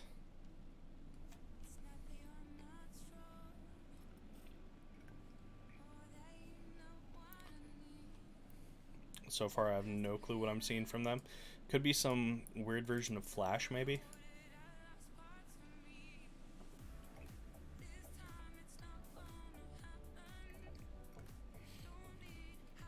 Okay, we're almost one rock star in, so caffeine levels are starting to saturate. I can feel the power. I feel it running through me.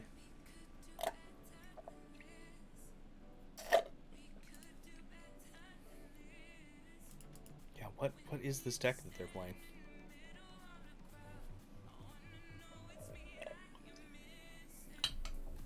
Shark Typhoon! Oh no! We got Sharknadoed. That's fine, that means our Cavalier is not going to get countered. Which I'm perfectly happy with. Yes, it is a very good pile of cards.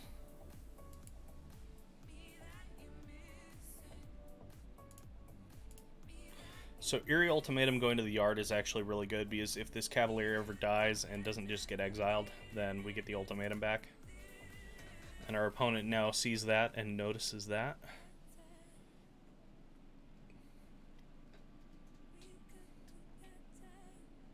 Yes, only one. I try and limit myself to one a day right now. Either that or coffee. It's not like the good old days of back in the meat cutting room, just pounding energy drinks all day long.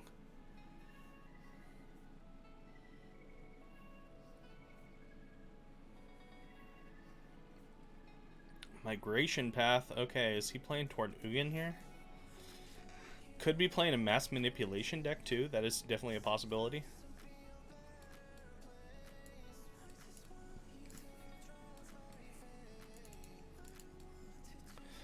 So I think, given the writing on the wall that there's probably an Ugin coming, we're just going to play it a little bit slow here. Grab this Yorion past turn.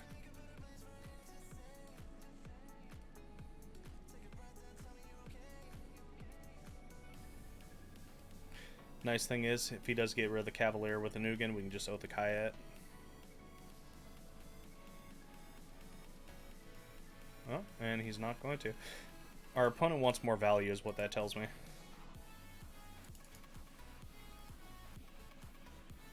Commence the endgame. Okay. Haven't seen that played out of a sideboard for a while. That is fine. Yeah, let's go ahead and threaten that.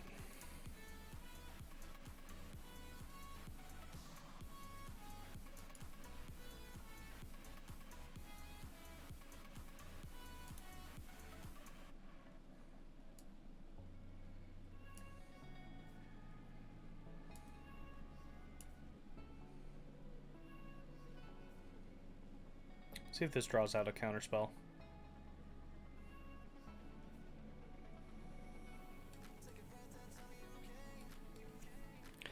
Yeah, the glory days indeed. Mainly, I just miss walking across the street and getting that $2 Tuesday, you know? Haven't done that in ages.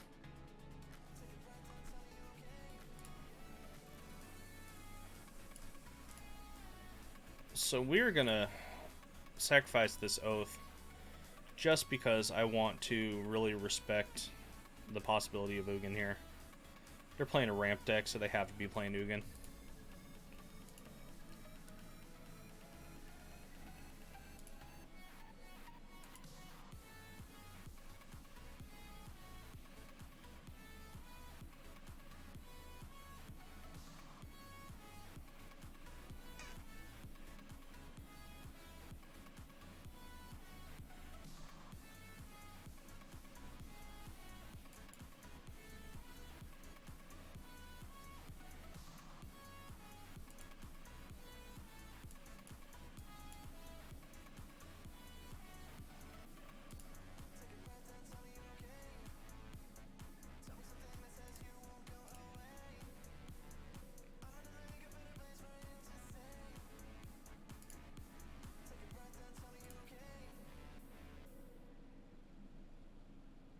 Yeah, if you're ever in Portland, Oregon, Caffeinated Culture down on McLaughlin over in Southeast Portland.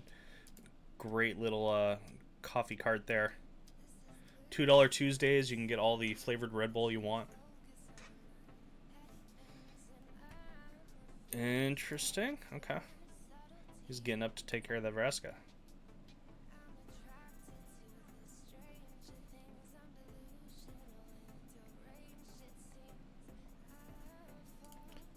Fibblethip. What is this deck?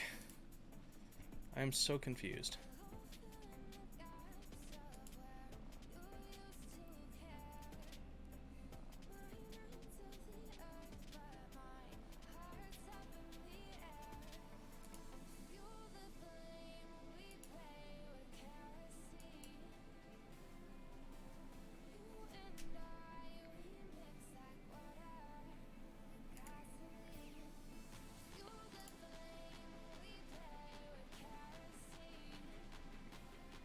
Yeah, what's weird about the Mythic ladder is half the players are playing established decks, and then you have another half the players that are playing strange rogue decks.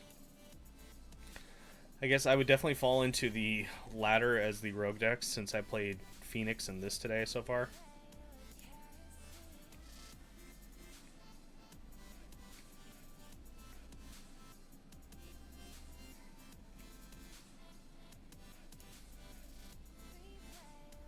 Okay, so what do we want to do here? We can shuffle the Fibblethip in, or we can get rid of the Grazer.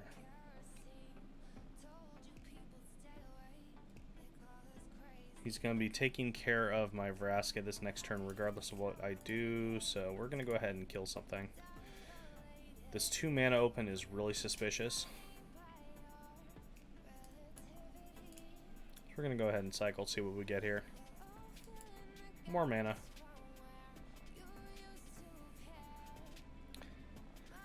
Tempted to play out this Garrick.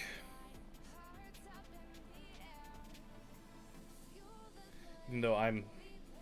Yeah, it's going to be an issue.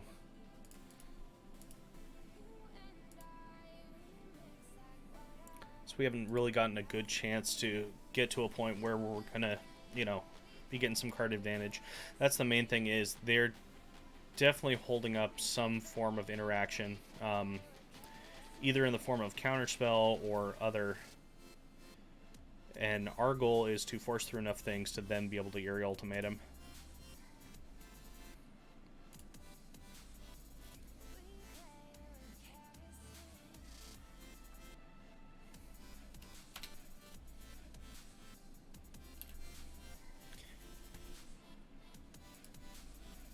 What I wouldn't mind seeing here would be... Oh, okay, he didn't get rid of the Vraska. Well, we're going to shuffle this Fibblethip back in.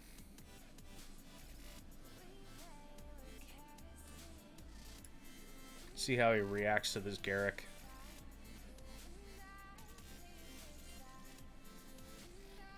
Okay.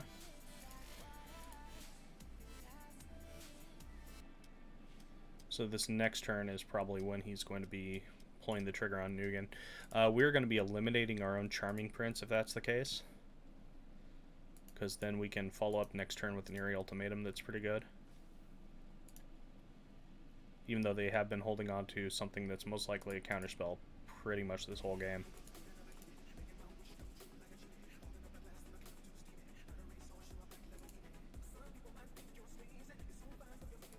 Okay.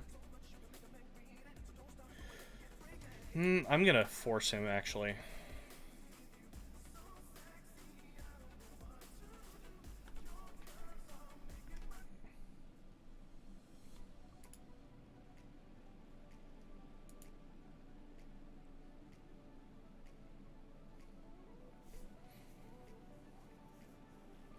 Mass Manip. Okay. Yeah, that was something I was worried about.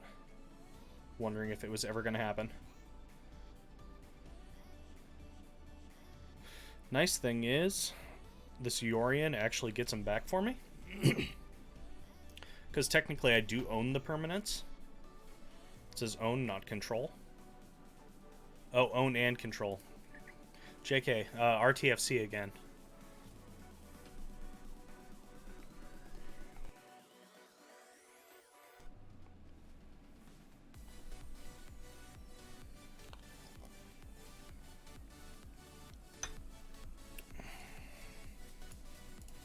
Alright, now we're going to find out if they have the counterspell that I was worried about.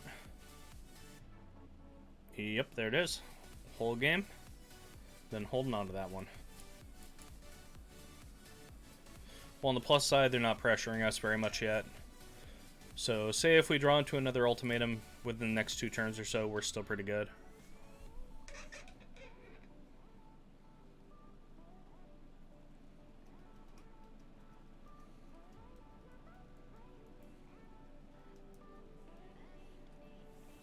Mass Manipulation, for as much as I love the card, I'll be very happy when it goes.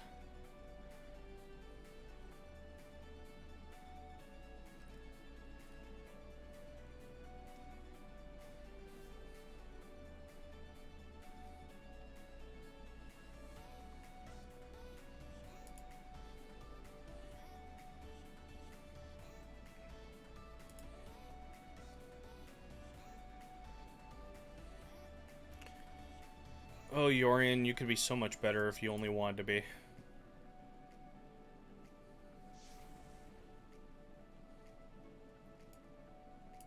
Yep, get that value.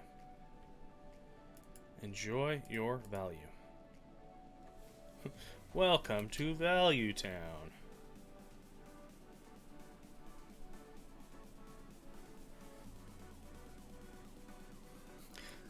Interesting that he's just going to emblem right off the bat. Okay. Big scary Uro. wondering if that deck was playing those or not. Didn't find out till like turn 20.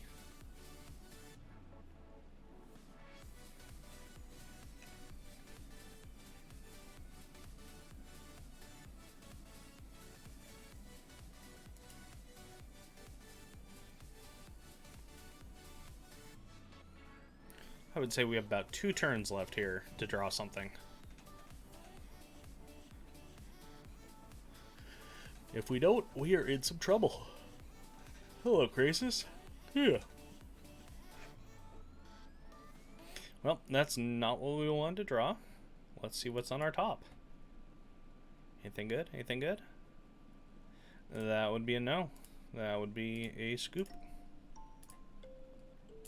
Okay. Now we know what we're playing against. We will have some options to bring in here.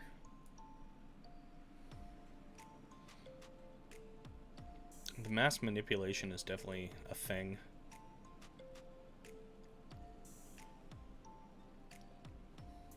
I'm tempted to bring in the Baneslayers, just have another threat out there.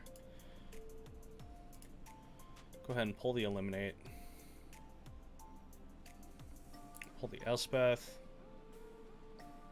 Let's go ahead and pull the Shatters. We need to go one more card. Take out a Knight. And I think it's really tempting to bring in the Noxious Grasp. Yeah, Tristani would be a nice card. I've thought about playing it in the deck. There aren't many decks playing Mass Manipulation, though. It's not very common at all. Who knows, it might become more common soon.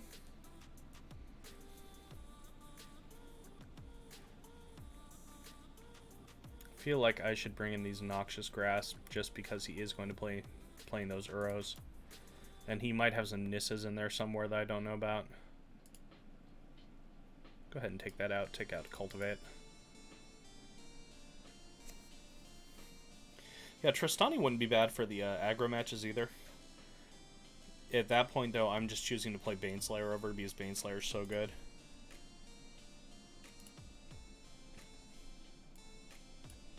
It's another kind of iffy hand, but we'll try and make it work.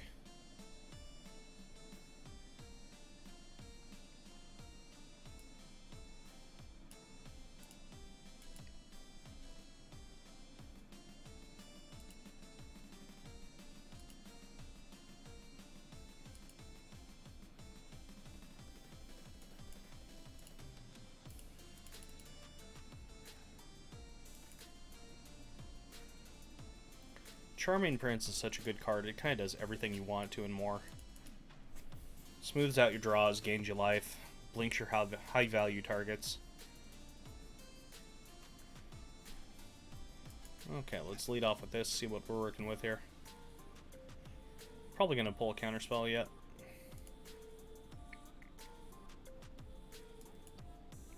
So then in that case, we're going to bring this Yorion to hand. Be most mana efficient.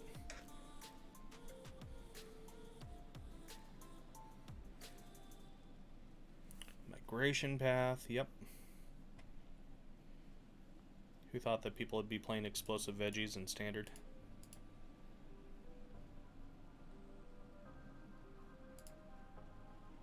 Probably should have gotten a green land there, but that's okay.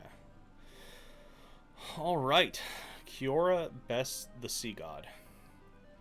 That's a thing. That's a thing. Yeah, this is an interesting deck that he's playing.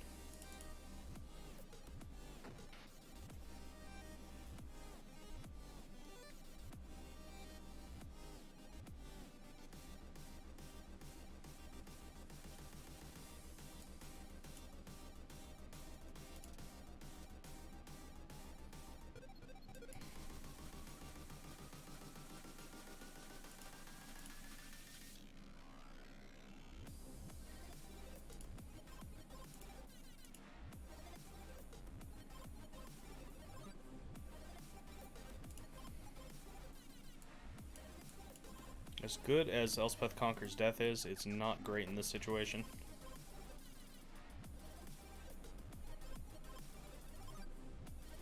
Yeah, it's an interesting diversity of threats that our opponent is playing here.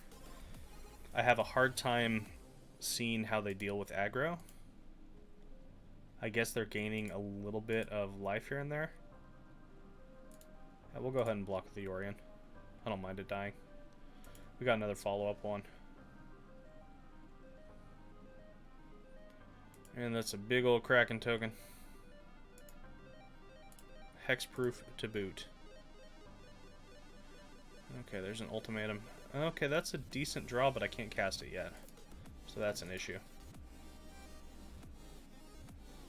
Do we want to play a big boy? Really big boy? Already got rid of one mass manipulation. I'm tempted to... that's going to tap all that. He's coming across for 14. Man. Yeah, we have to Elspeth Conquers Death this way because we can't afford to have our other stuff tapped.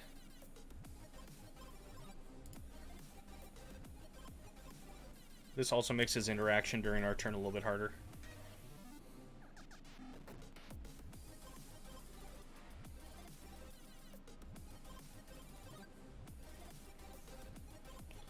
Digging this remix.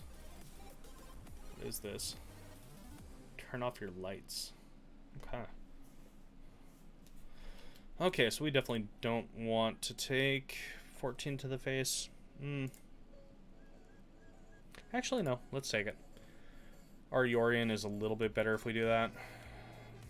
Another commence the endgame. Okay. Well, that just happened.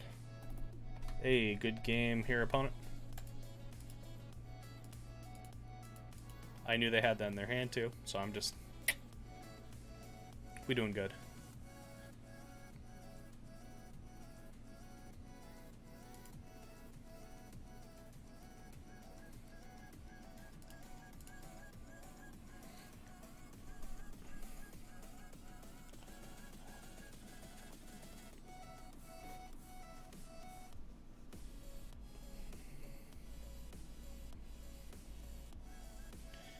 Yep, I did.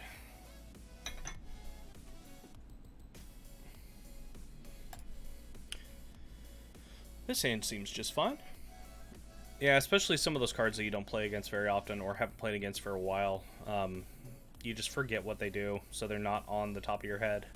Even if you have that knowledge that they're right there in front of you. That card's been one that's, you know, been maybe a sideboard card at best for a while. I remember people were trying to play it as their finisher de jour in control decks for a while, but that was pretty early on and haven't really seen play since.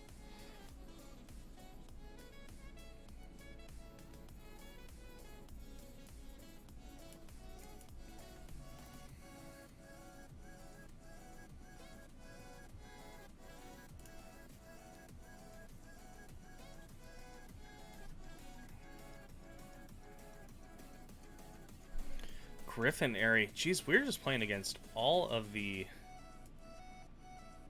non-normal decks that you see in the standard ladder right now. People are really experimenting.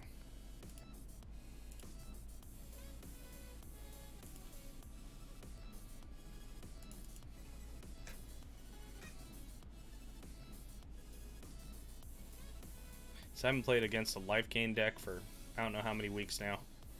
It has been a while.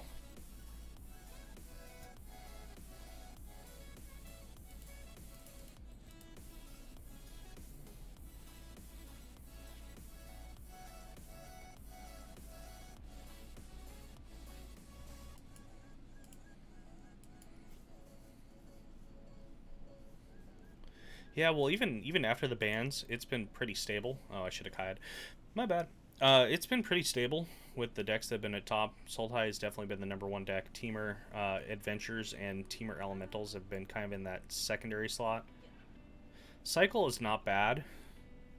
It definitely has its games. But I mean, when was the last time you saw a life gain deck like this?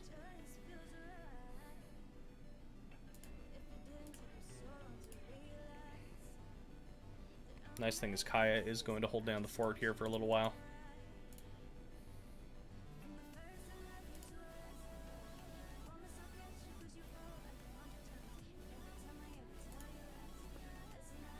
So we're just going to hold up the Polyk here.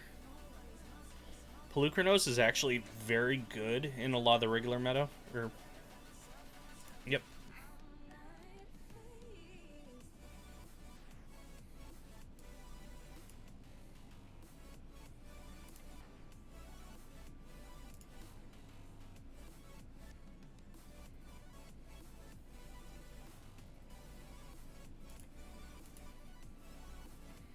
So Polyk gets to eat both of his things pretty easily here, which is really nice.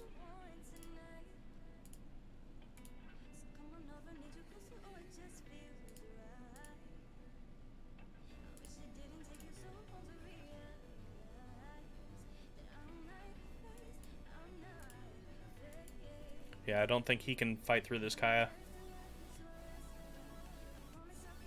Do I want any of those? Yeah, let's actually take a land here.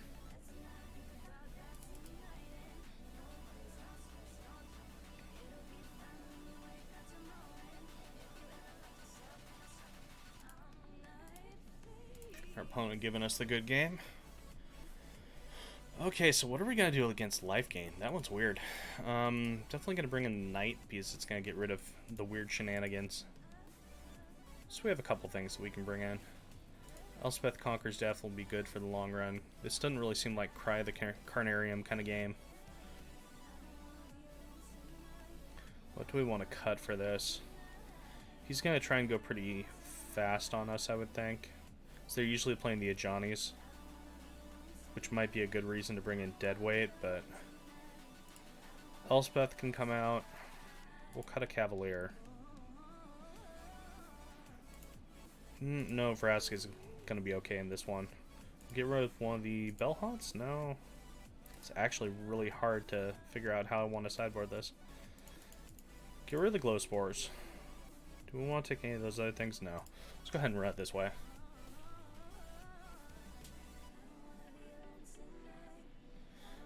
Jeff, I won't even ask.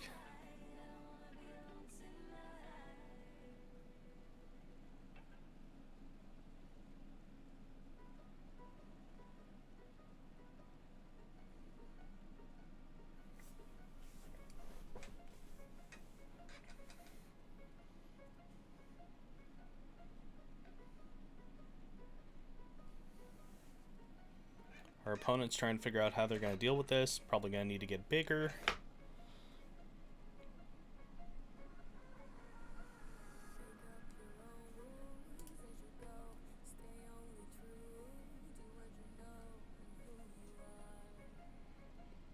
Alright, this hand is not wonderful, but we have early interaction, so we're going to keep it. We have all the colors to be able to turn on the Mythos if need be. Mythos has been a very good card in the current meta. Snipes Planeswalkers left and right. Probably should end up going up to another one. There's only 2 in the deck. Oh yeah, I miss you. I miss people in general. So we are going to go ahead and nuke this speaker right away because that card gets out of hand.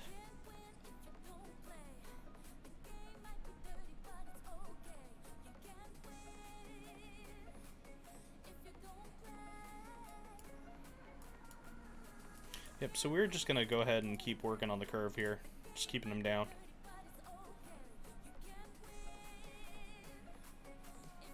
Yeah, no, this isolation thing has definitely sucked, not being able to see the normal crew. Ooh, we're just doing our opponent dirty this game.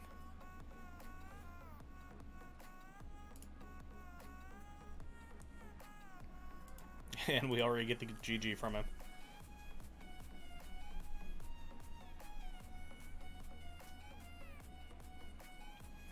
He's gonna try it out anyway. Well, sorry to say I have Vraska waiting for you here. Could just hit with the Elspeth Conquers Death, but we don't have anything we want to get back yet, so.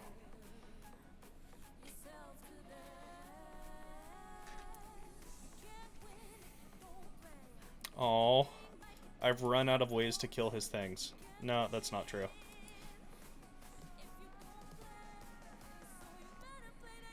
Have to wait a turn on this one though. It kind of sucks. Murderous Rider. Oh no. Poor Vraska. What'd Vraska ever do to you, buddy? Oh, killed half your things? Well, you know, these things happen. Jeff, I haven't played Paper EDH since March. How do I even keep going on?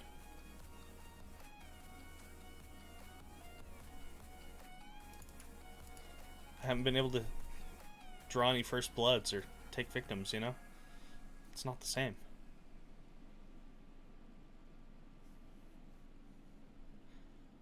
Faith's Fetters. That's a card I'm really happy to see come back. It's an old favorite. Okay.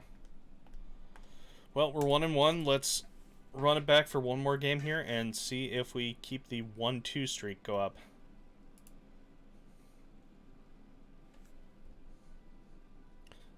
Jeff, I'll be right back.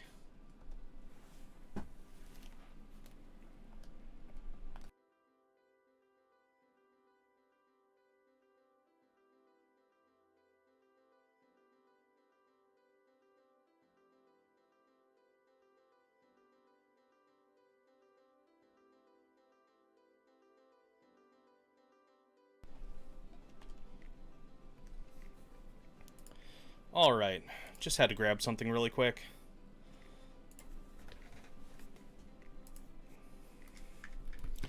Yeah, you don't understand. It is going to be very blinding. I mean, incredibly blinding when we come back.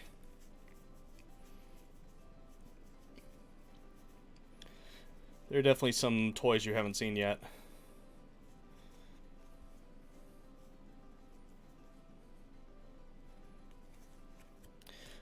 But sadly, you know, things like this don't really work when you're not playing in person. Oh, I'm sorry. Sorry about your thoughts. I know that's a dark place. I know it's not alpha and beta, but we'll still keep the black border.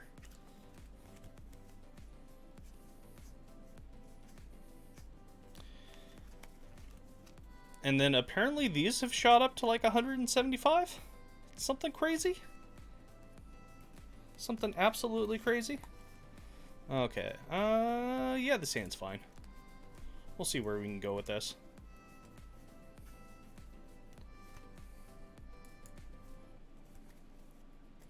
Charming Prince, yeah, we'll keep it, that's fine.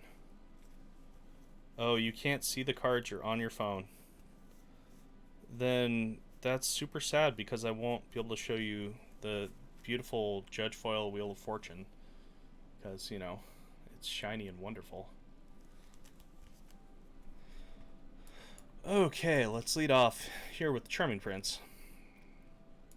So we really want to get this Treacherous Blessing to drop this game. Do we want either of those? No, we don't want either of those.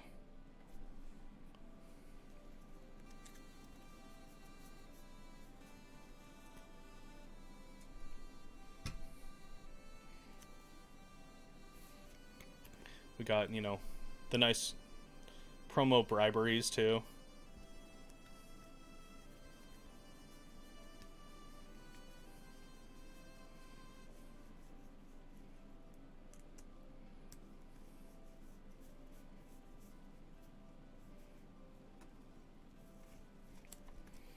Okay.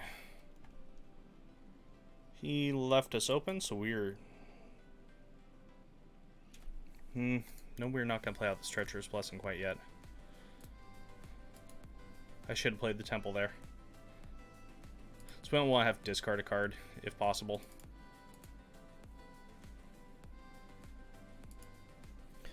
Oh yeah, and Yorion is no longer... Ooh, that hurts. Yorion is no longer rocking the combo alpha-beta lands for the swamps and mountains.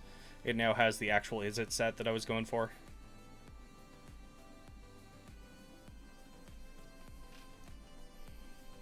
I know, Izzet lands not nearly as fun as alpha-beta lands, but when you're trying to foil something.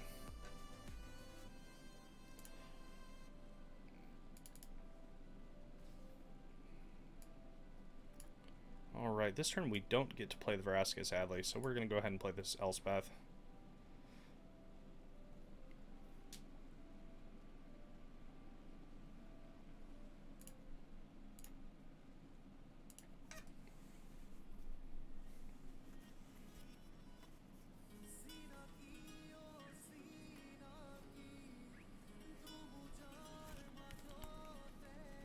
Then we also, of course, have the beautiful expeditions for the Izzet deck. Always good. Started to turn this stream just into a bling stream. I think that's the way it has to go for a while.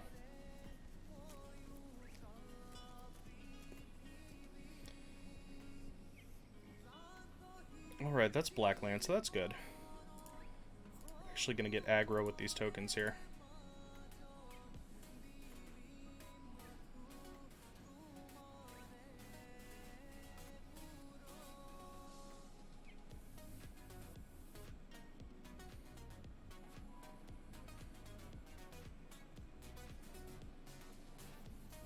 That is hilarious. He actually ended up using Heartless. That is kind of great for us, so we don't really care about that. This... We are just going to plus. We're not going to sack anything. We don't want to get rid of the blocker because there's probably going to be a Nissa follow-up. Go back to actually focusing on this game.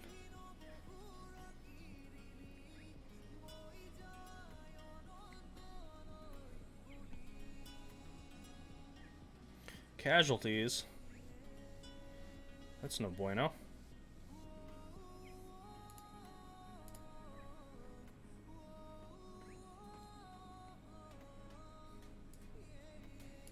As you can see why the stupid Sultai deck is so good right now. It just has answers to everything.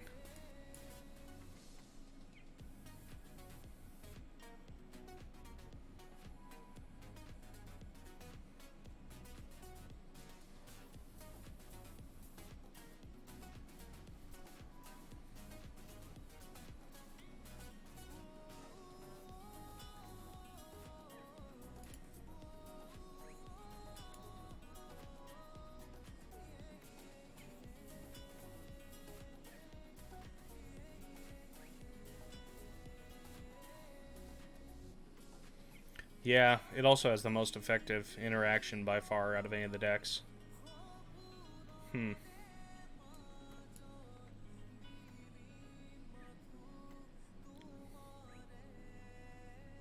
Yeah, we're too far behind this game.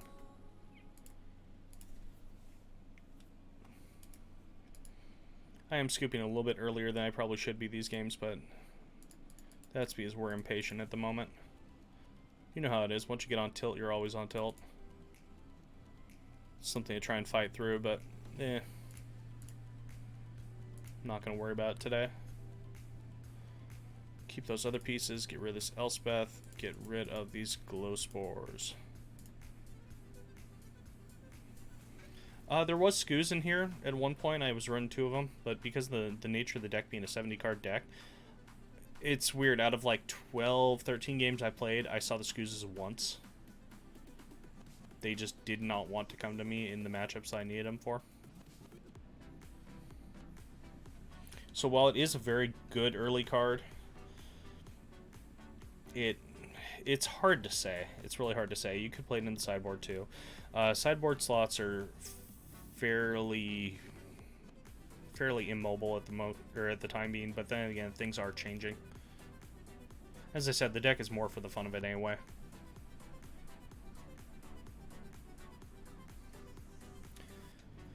Yeah, we might get that Worldly Tutor reprint pretty soon here. I mean, we're getting that Commander Green thing, which that's a very good place that might show up.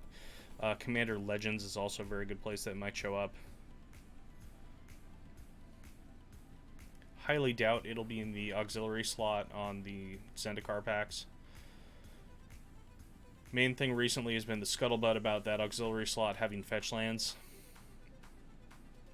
which would be annoying. I mean, it'll sell them a lot of Zendikar, but that means the rest of the set is actually probably pretty bad.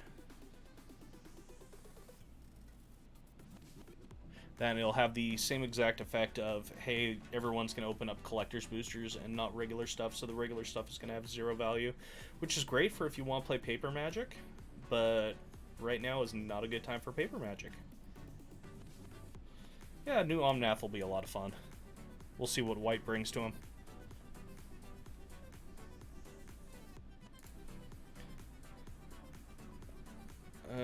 This could get bad fast, but we have a little bit of filtering with the temple, and we have the agonizing remorse.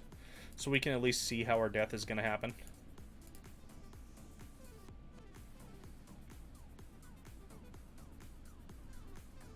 Okay. That's a good draw there. We need land. Well, our opponent has only land, so that's a good sign. I think they kept that hand strictly on the power of having that thought erasure.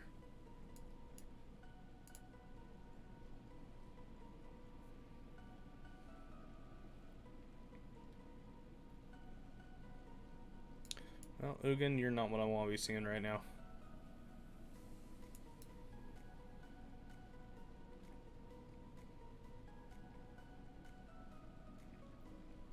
Almost guaranteed he's taking the Vraska here, since it's the next thing I can play.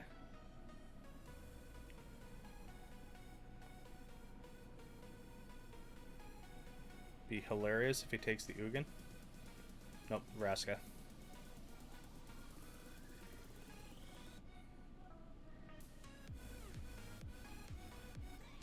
Okay, Temple was a good draw there. Another land, that's what we want to be seeing. Drop Baneslayer next turn. Force him to use an extinction event on a Baneslayer. Sure.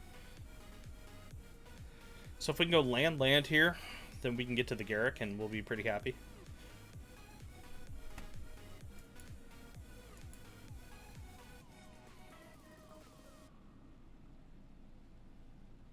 I don't know, I'm in Mythic, so you know, not the greatest player ever.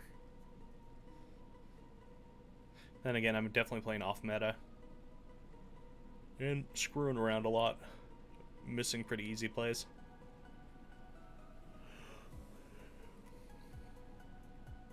This person has definitely played a lot more than me, though, because they have the nice puppers.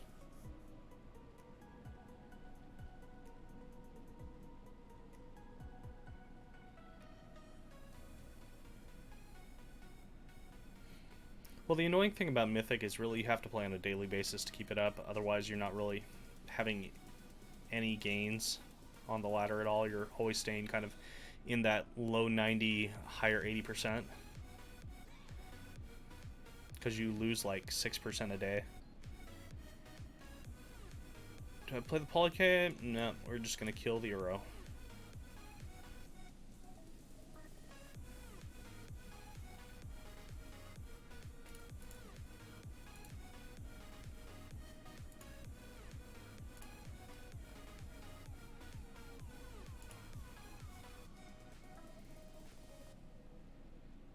That is a Nissa. Yep, our opponent has stopped drawing land at this point and finally drawing into gas.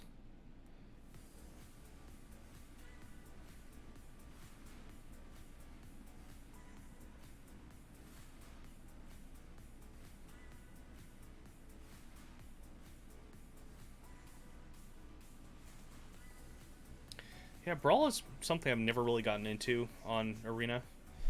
Tried it for a little bit when it was first around, but that was back in the days when Brawl himself existed, and it just became so boring so fast. Ended up trying things out like Karn and some other things. It wasn't great back then. I just haven't touched it since. It's probably more than enough time to get back into it, though.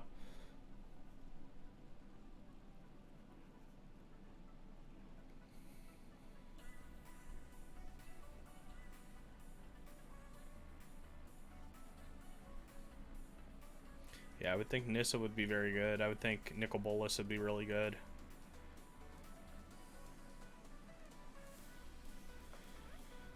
Okay, what do we want to do with this land? So we can play the Garruk, make 2 dudes, see if he wants to interact with said dudes. Or we can play the Polycade, play this tapped. I think we're going for the Garruk play. More mana efficient. Yeah, there is no reason that 3 Fairy needs to be allowed. It's just too good of a card and be able to play that on curve against one other opponent. Having that every single game guaranteed. No, thank you.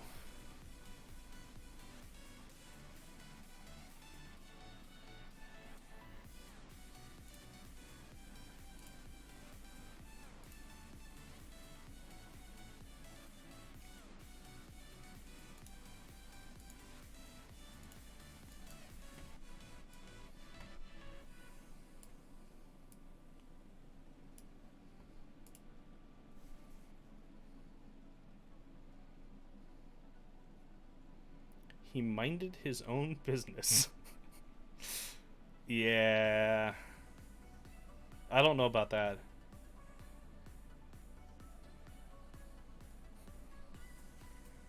I think Teferi is definitely very much a needed ban in just about every format. Let's be honest here.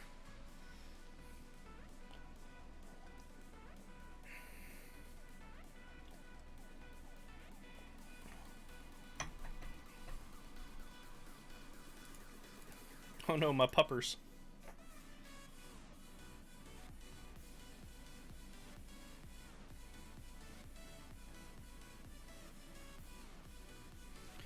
Okay, Noxious Grasp is a very good draw there. Assuming he doesn't have a counterspell here for me. There's one card that we don't know in the hand. Is it a counterspell? Aether Gust, okay. That's basically a counterspell. So in this case, we can make 2 puppers and play the Polyk, or we can kill land and play the Polyk, and then Garruk is guaranteed to die.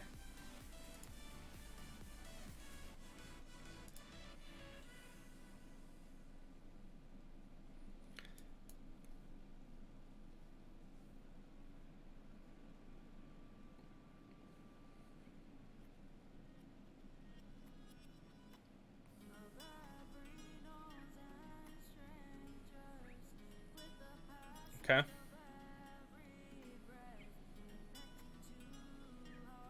Got that out of the hand at least. And he's not able to kill the Garruk this turn, so that's pretty good. Could be worse. Oh, and we get a kill land here.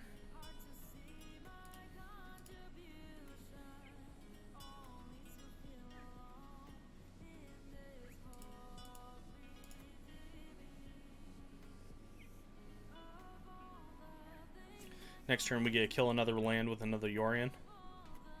Would be nice to eventually get into the Ugin, but...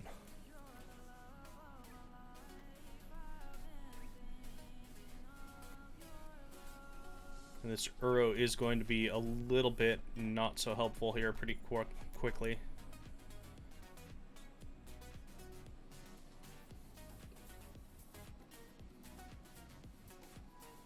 Nice thing is they'll all have good blocks on when I have the Yorion out. I don't mind trading off a token in that.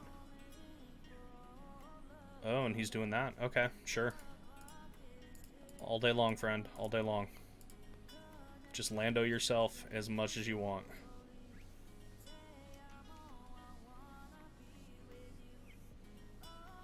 Oh no, he's gonna take the Yorion. That's annoying.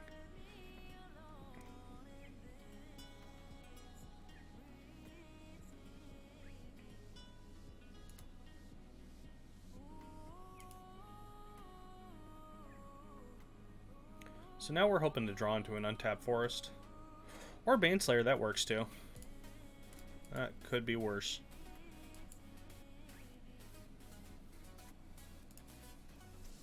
So unfortunately we are giving him the card draw with the Uro. Which feels not the greatest, but you know, it is what it is. Especially considering he's just going to keep running things into me for a while. So hopefully he didn't draw Heartless. So I don't mind trading this Baneslayer. And he can't recast the Uro quite yet.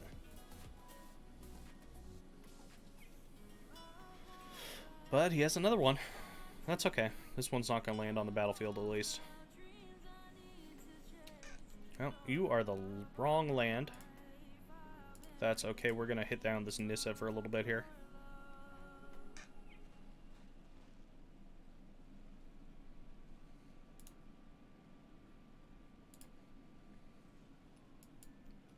Really wish this Garruk could hit Planeswalkers.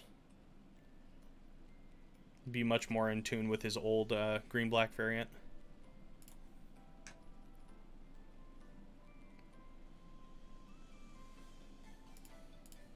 Man, this Oath of Nissa is doing work.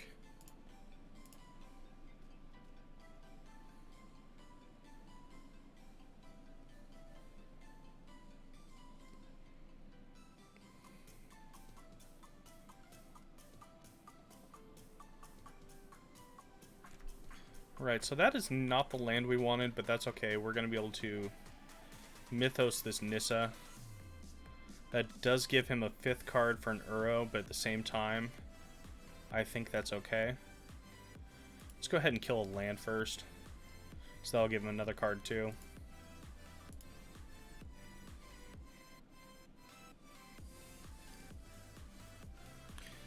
Wondering if he held on to a counterspell there.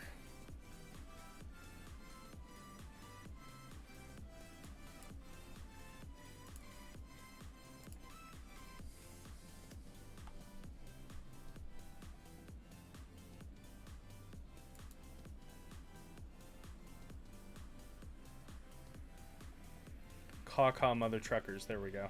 Yep, there's the negate. Had a feeling that was coming.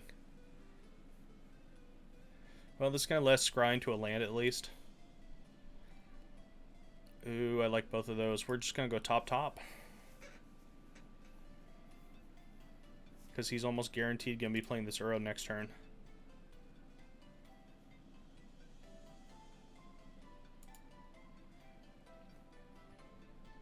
Thankfully, he only gets one of them, though. I'm going to get to block with my Charming Prince to then follow up the next turn with the Ultimatum. So all things considered, this has been a really grindy game, but it's starting to come into our favor. About the worst thing here is if he top decks into another negate. Or possibly a Thought Erasure Agonizing type effect, but it doesn't look like he has.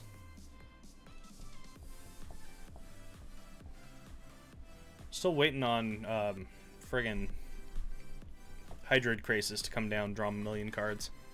That's something he hasn't had this game.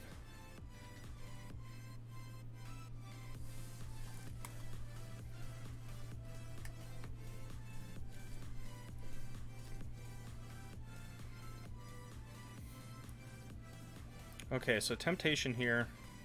I think I'm going to let him kill... No. I'm not going to let him kill the Garruk because then that lets me kill the other land. So I'll trade here for the land. He's going to kill the Charming Prince most likely. Yep. And that'll give us enough to be able to draw with the Garruk. We don't have to get... Ooh, Thought Erasure hurts.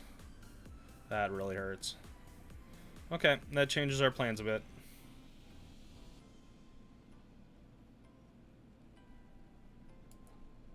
It won't be this turn, but it'll be next turn, and then we are going to make him a little bit sad.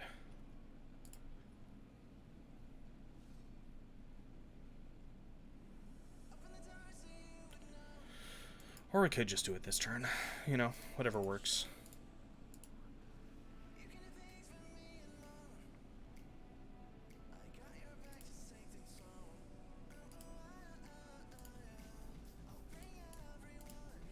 Yeah, I know, that is a thing. Ugin does allow those to stick around.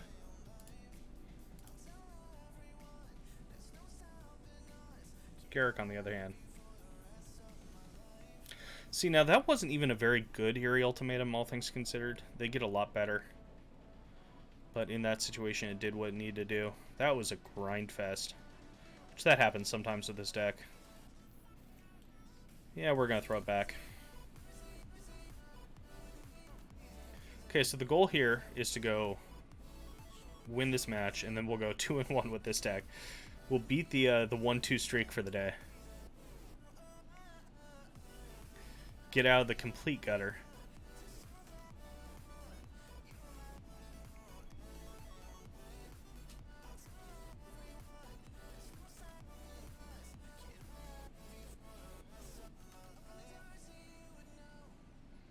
And actually, if we play one more after that, we have a chance of ending at 5-5, so that'd be okay for the day.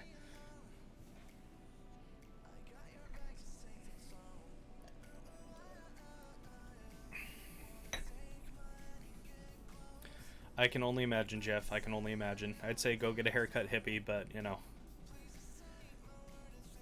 Just, what would Evan say? What would he think?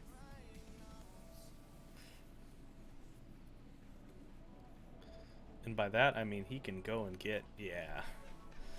Okay, this hand is not wonderful, but we have the Agonizing Remorse, so we're going to keep it just on the strength of that.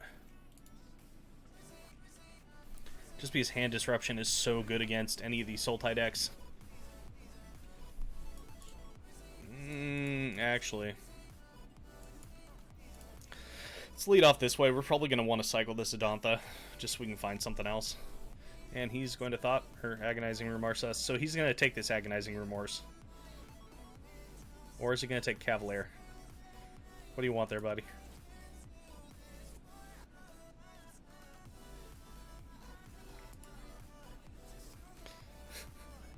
Agonizing Remorse. Got an Agonizing Remorse, and then another one came up. Sure. Okay. So, we have to figure out what we're going to do here. I think we need to take care of this Narset, because we don't have a good way of killing it at the moment. Him getting the Uro, I mean, there's no guarantee he draws the land, so we're going to take the Narset. And hope our opponent stumbles on land a little bit here. Nope, they're just going to hit another Agonizing Remorse. We're playing this game. This feels bad. This feels so bad. But, you know, that is the way of it sometimes.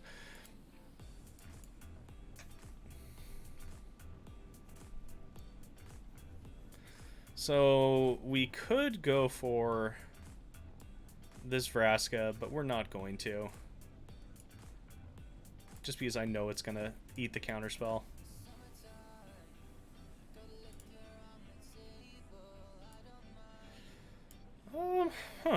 I'm actually...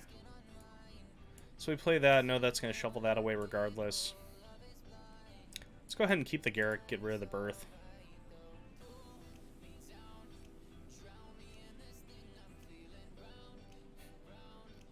Always feels good when they're forced to Heartless Act on a 2-2. Oh no, he found third mana. It's time to play the Uro game. We're in trouble. We get to land this Vraska, so I'm perfectly happy with that. Don't have anything to really tick it up, but, you know, is what it is. Maybe we'll get up to 9 and be able to ult Vraska this game. Haven't had that happen in a while, but when it does, it's funny.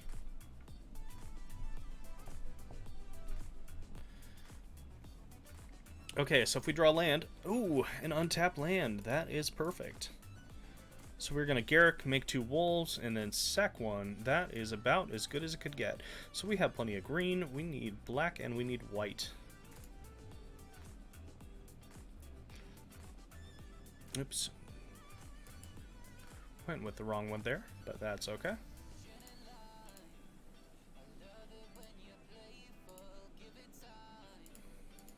So the synergy between Garruk and Vraska is actually really nice. Now he's going to have a hard time fighting through this. Nissa, okay. It's a good start. Not good enough, though.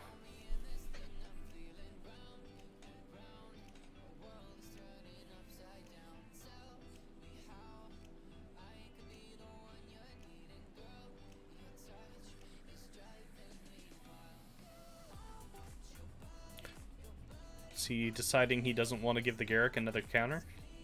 I think that's what's going on here. I've not ulted this Garruk in a long time, so it might be a fun thing to do this game. That is tempting to just let him hit.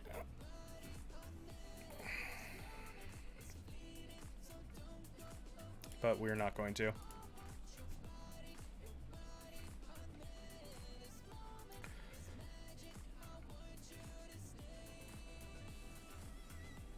So one downside we have here. Ooh, that was a good draw. So he does have the negate up. Oh, Aether Gust, okay. What are you targeting? He's targeting the Garruk.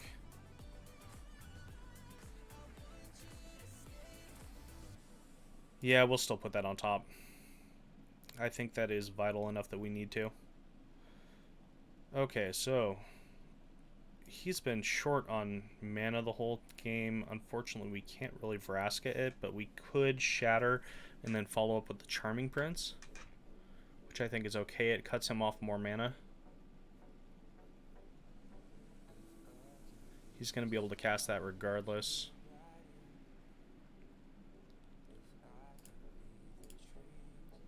Vraska up. Decline that.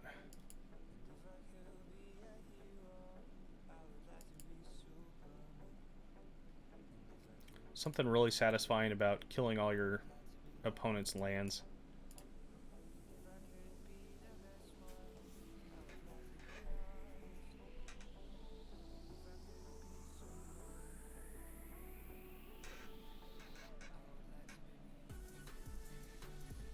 Let's see what he drew here. He's probably just going to play out the Uro.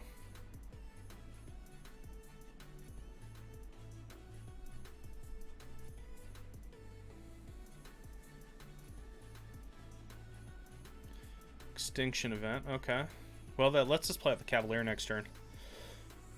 He's afraid of this Vraska ult. I don't really know why. I don't have anything to pressure with.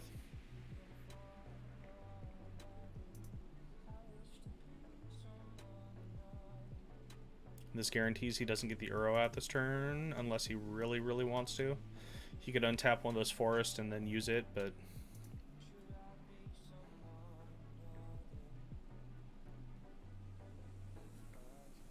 Personally, I'm very happy to hit this Cavalier Thorns. So he's going to keep the negate mana up. Sadly, Cavalier's not getting anything back anytime soon, but it being a 5/6 is a pretty big threat.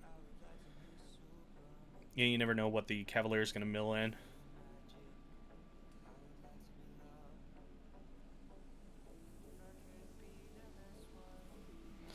Yeah, I don't know. With Sultai, they're never truly on the ropes. He's definitely a little bit behind, but not by much.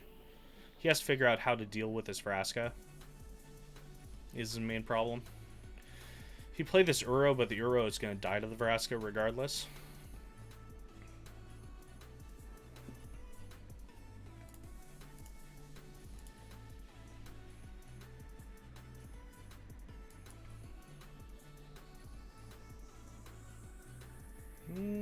Which temple do we need? We need black mana. Ooh, that Elspeth Conquers Death would have been really nice, but this Noxious Grasp is pretty darn good.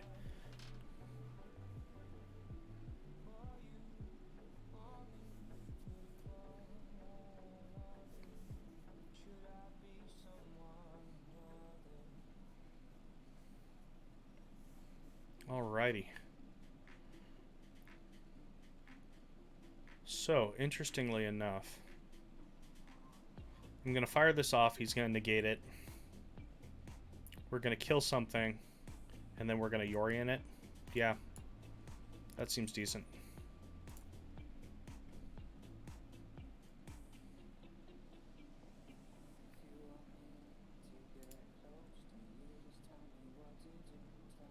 Oh yeah, that's right, we can't hit non-land is the problem. So in that case, we're going to sack a land and hopefully draw into a land to play the Garrick. Oh, wrong kind of land. Is what it is. I don't know why I just put that on top. Okay. Well, he's losing his land this turn.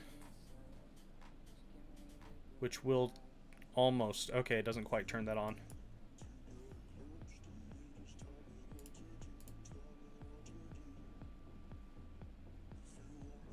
So the issue about this kind of thing is that deck is prone to drawing into an Ugin when you...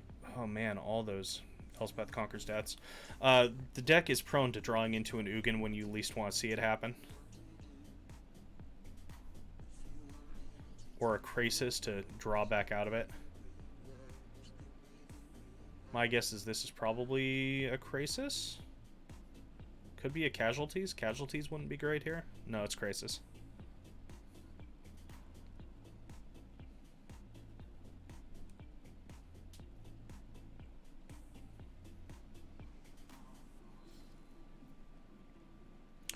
Okay, that emblem is annoying, but it's not the end of the world.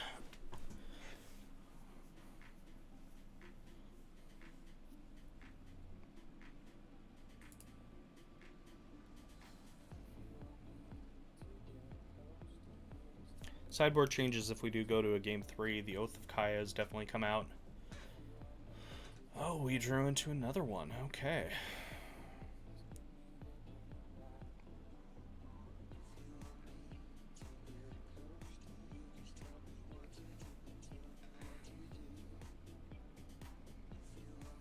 As I said, Sultai is never truly out of it. If he wants to here, he can just play the Uro back. Yep.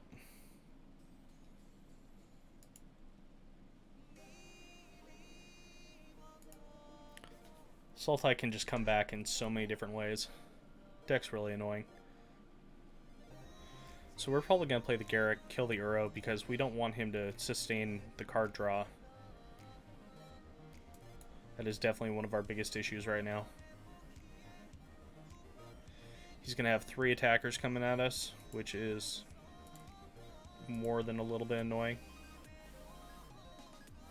Maybe we can draw into a 2-drop here.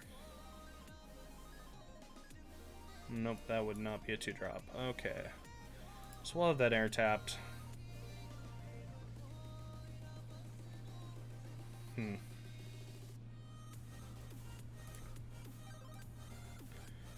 So we don't have an ultimatum, unfortunately. Otherwise, we would set up for next turn by sacking our own Cavalier.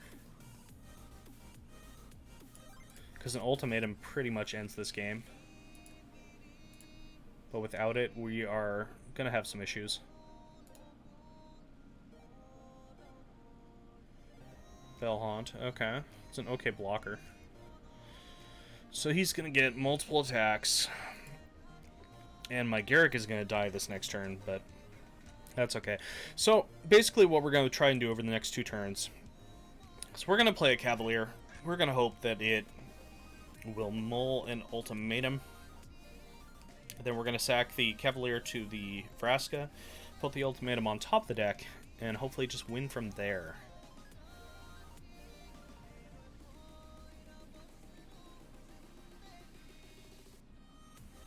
I think our opponent is tired of drawing land.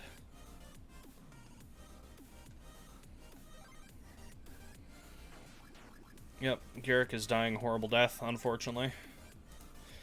You know, Nissa wouldn't be so bad if the land didn't have Vigilance. But the land having Vigilance is definitely a problem.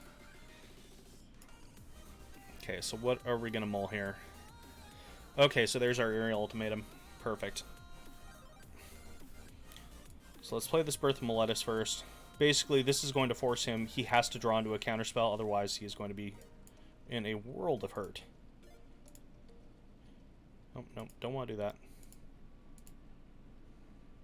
Definitely want to sack. So unfortunately, in that way, it does stack it that way with... Where'd it go? With a Liliana, though, you can stack those triggers so you can actually die off the death, which is nice. Or die off the death. Draw off the death.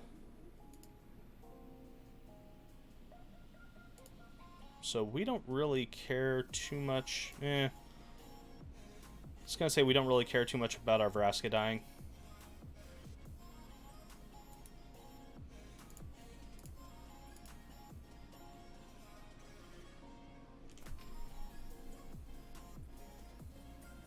Okay.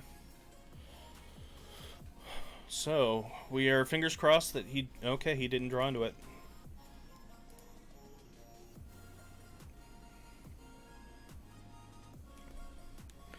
Only downside is, of course, we are... Okay, sure, kill. Kill it. Yes, do it. Do it. Only downside is this Aerial Ultimatum still is not going to just win us the game on the spot. It's pretty close, but... puts him in a really bad position. And this is what we play this deck for, is to do dumb things like this. Okay, making sure we have everything that we need here. Yep.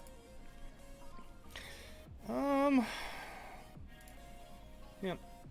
We'll do that. We can play this Basilica Bellhaunt. Oh, I might have targeted the wrong thing because of when they came in. Don't want to bounce anything here.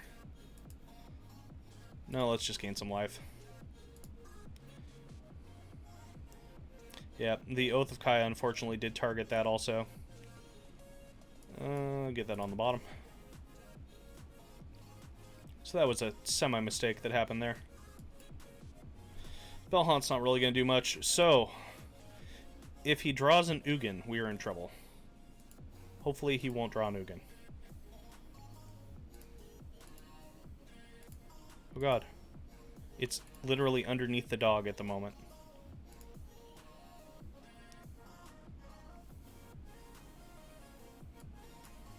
Play that land. We're not going to worry about the Skull Prophet for the time being. Alright, I would say that was a decent turn. Cool thing is, if we lose our board to anything but Nugan, we can do it all over again. So we have a way of drawing a card if we need to. Okay, Thought Eraser's fine. We don't really care about that.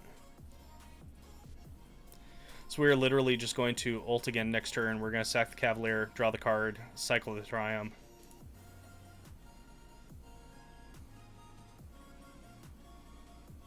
It is literally just Ugin or bust for him right now. Blessing. Blessings, my children. There we go. Well, that was fun. We're going to run this back for one more. If we can get the win, we'll be 5-5. We'll be even on the day. I'll be happy. Yeah, the grind is real. It is definitely real. Ooh, alternate art for Goblin Wizardry. That's such a hilarious card. And I love that these two goblins have stuck around in Magic for a while.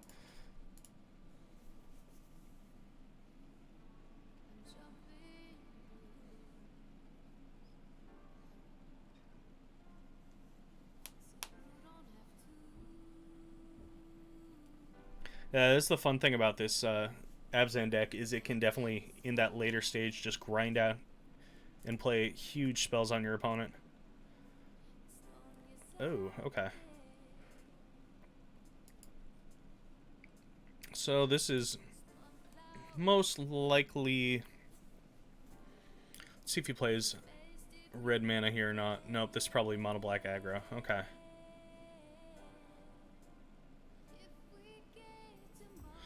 Interesting choice, considering I doubt that hits most of his deck. But I won't question it too much. Instead of taking 2 more life this turn, we're just going to play this Glowspore. Force him to use his mana.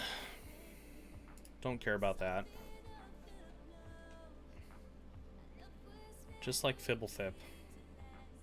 Grasp of Darkness. Wow, I haven't seen that card played for a while. Birth of Meletis is okay. We have entered full lettuce mode. Oh, he didn't draw a land. Okay. Kind of Brazilian player here. So, trade-off becomes, do we force him to use his mana this turn?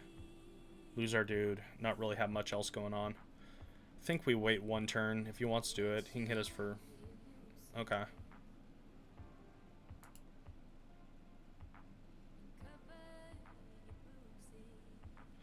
Regisaur. Alright, this game is quickly not going in our favor.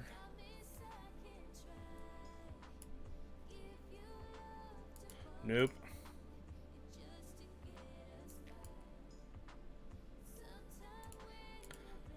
So we are really hoping for a Shatter that we can't cast yet, because I've played my mana out poorly.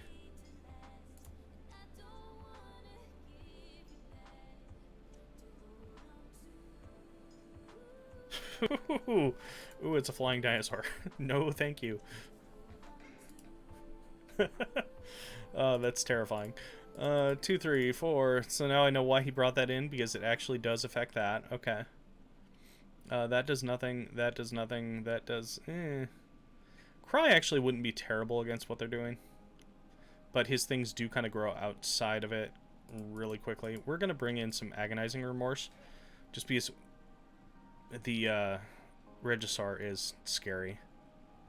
This is definitely the game where we're taking out the majority of the really big cards. Glowspore Shamans, they kind of trade and don't do much else. There is an argument to bring in a Deadweight, which I think I will, especially since he's playing main deck Kite Sails. As I said, Cry, I don't really think does enough. Knight of Autumn actually helps a little bit too, so we're going to go ahead and cut those guys.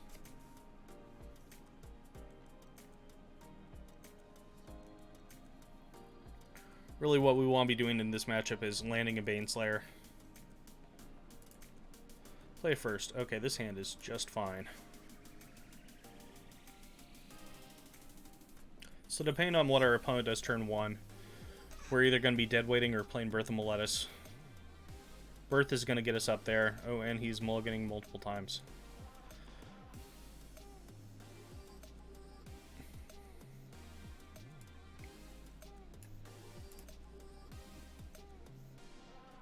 So if he plays a Vampire... Gutter Bones... Yeah, we can keep that down too. We don't mind killing that off. It will end up coming back in the long run, but that's just part of the game with Gutter Bones. Really, we just need to starve off the early game aggression.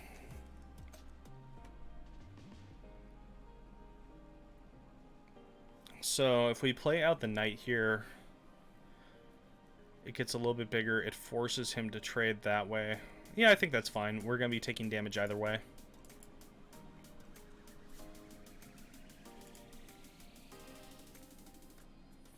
Really, we just want to get to this 5 mana with 3 green so we can start playing these two.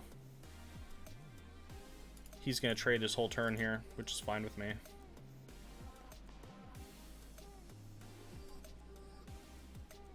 Because we are playing the stalling game.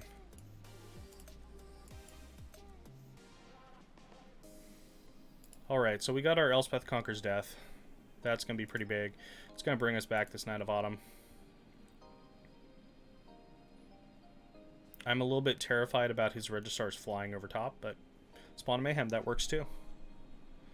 Spawn is definitely catching an Elspeth.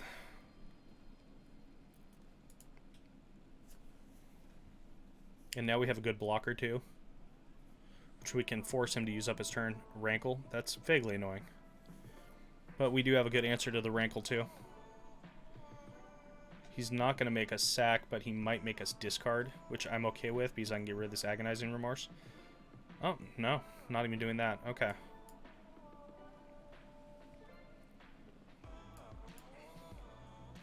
Now, ideally, we would play out this Cavalier and then do the Elspeth, but I think... Yeah, I think that's what we're going to do. It makes a little bit more sense. It actually puts a body on the field. It ramps us. Let's pay 2 life on that one. Gives us more choices for Elspeth Conquers Death, which, ooh, we're definitely getting a Cavalier back next turn. Yeah, this game's looking pretty good. Okay, so what's... No, never mind. Just kidding. I was going to say, what's the bigger threat there, but he didn't even let me get to that point. Let's run it back how it is.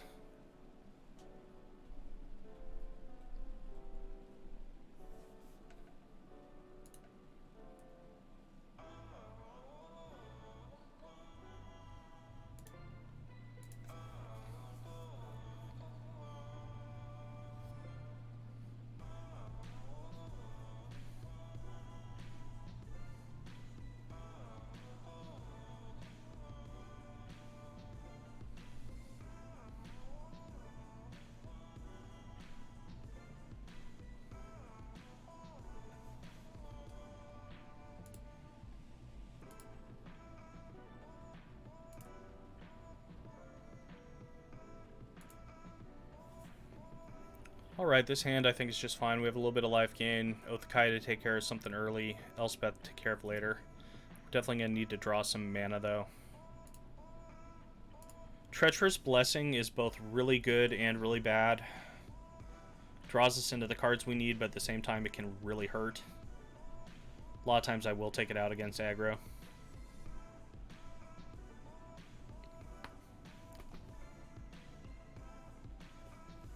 Oh, and he's on the mulligan too.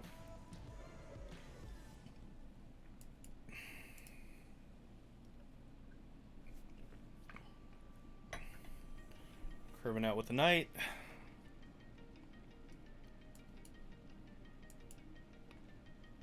Normally I would gain some life here with the prince, but we really badly need land. Yep. Get rid of both of those. So we have to find that third land. It is crucial. So if we can't find that third land, then we are just screwed overall. We're going to just take this hit.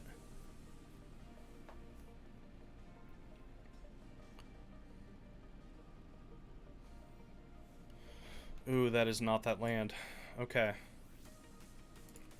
This game might be over pretty quick. Thankfully, he doesn't have any threats to follow up, but still, it is not looking good. So what we have to do here is we have to block the knight, and then we have to hope for that third land to be able to Kaya it. If we can Kaya it, then that's pretty big for us. Does he have a follow-up? Nope, no follow-up. Oh, and no third land. Yep, we are in trouble.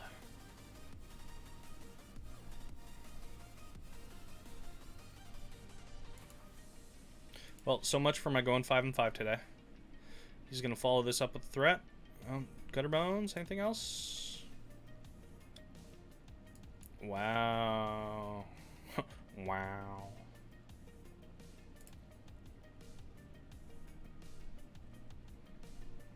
Yep, and that would be a game. Good game, sir. Give him the old GG here.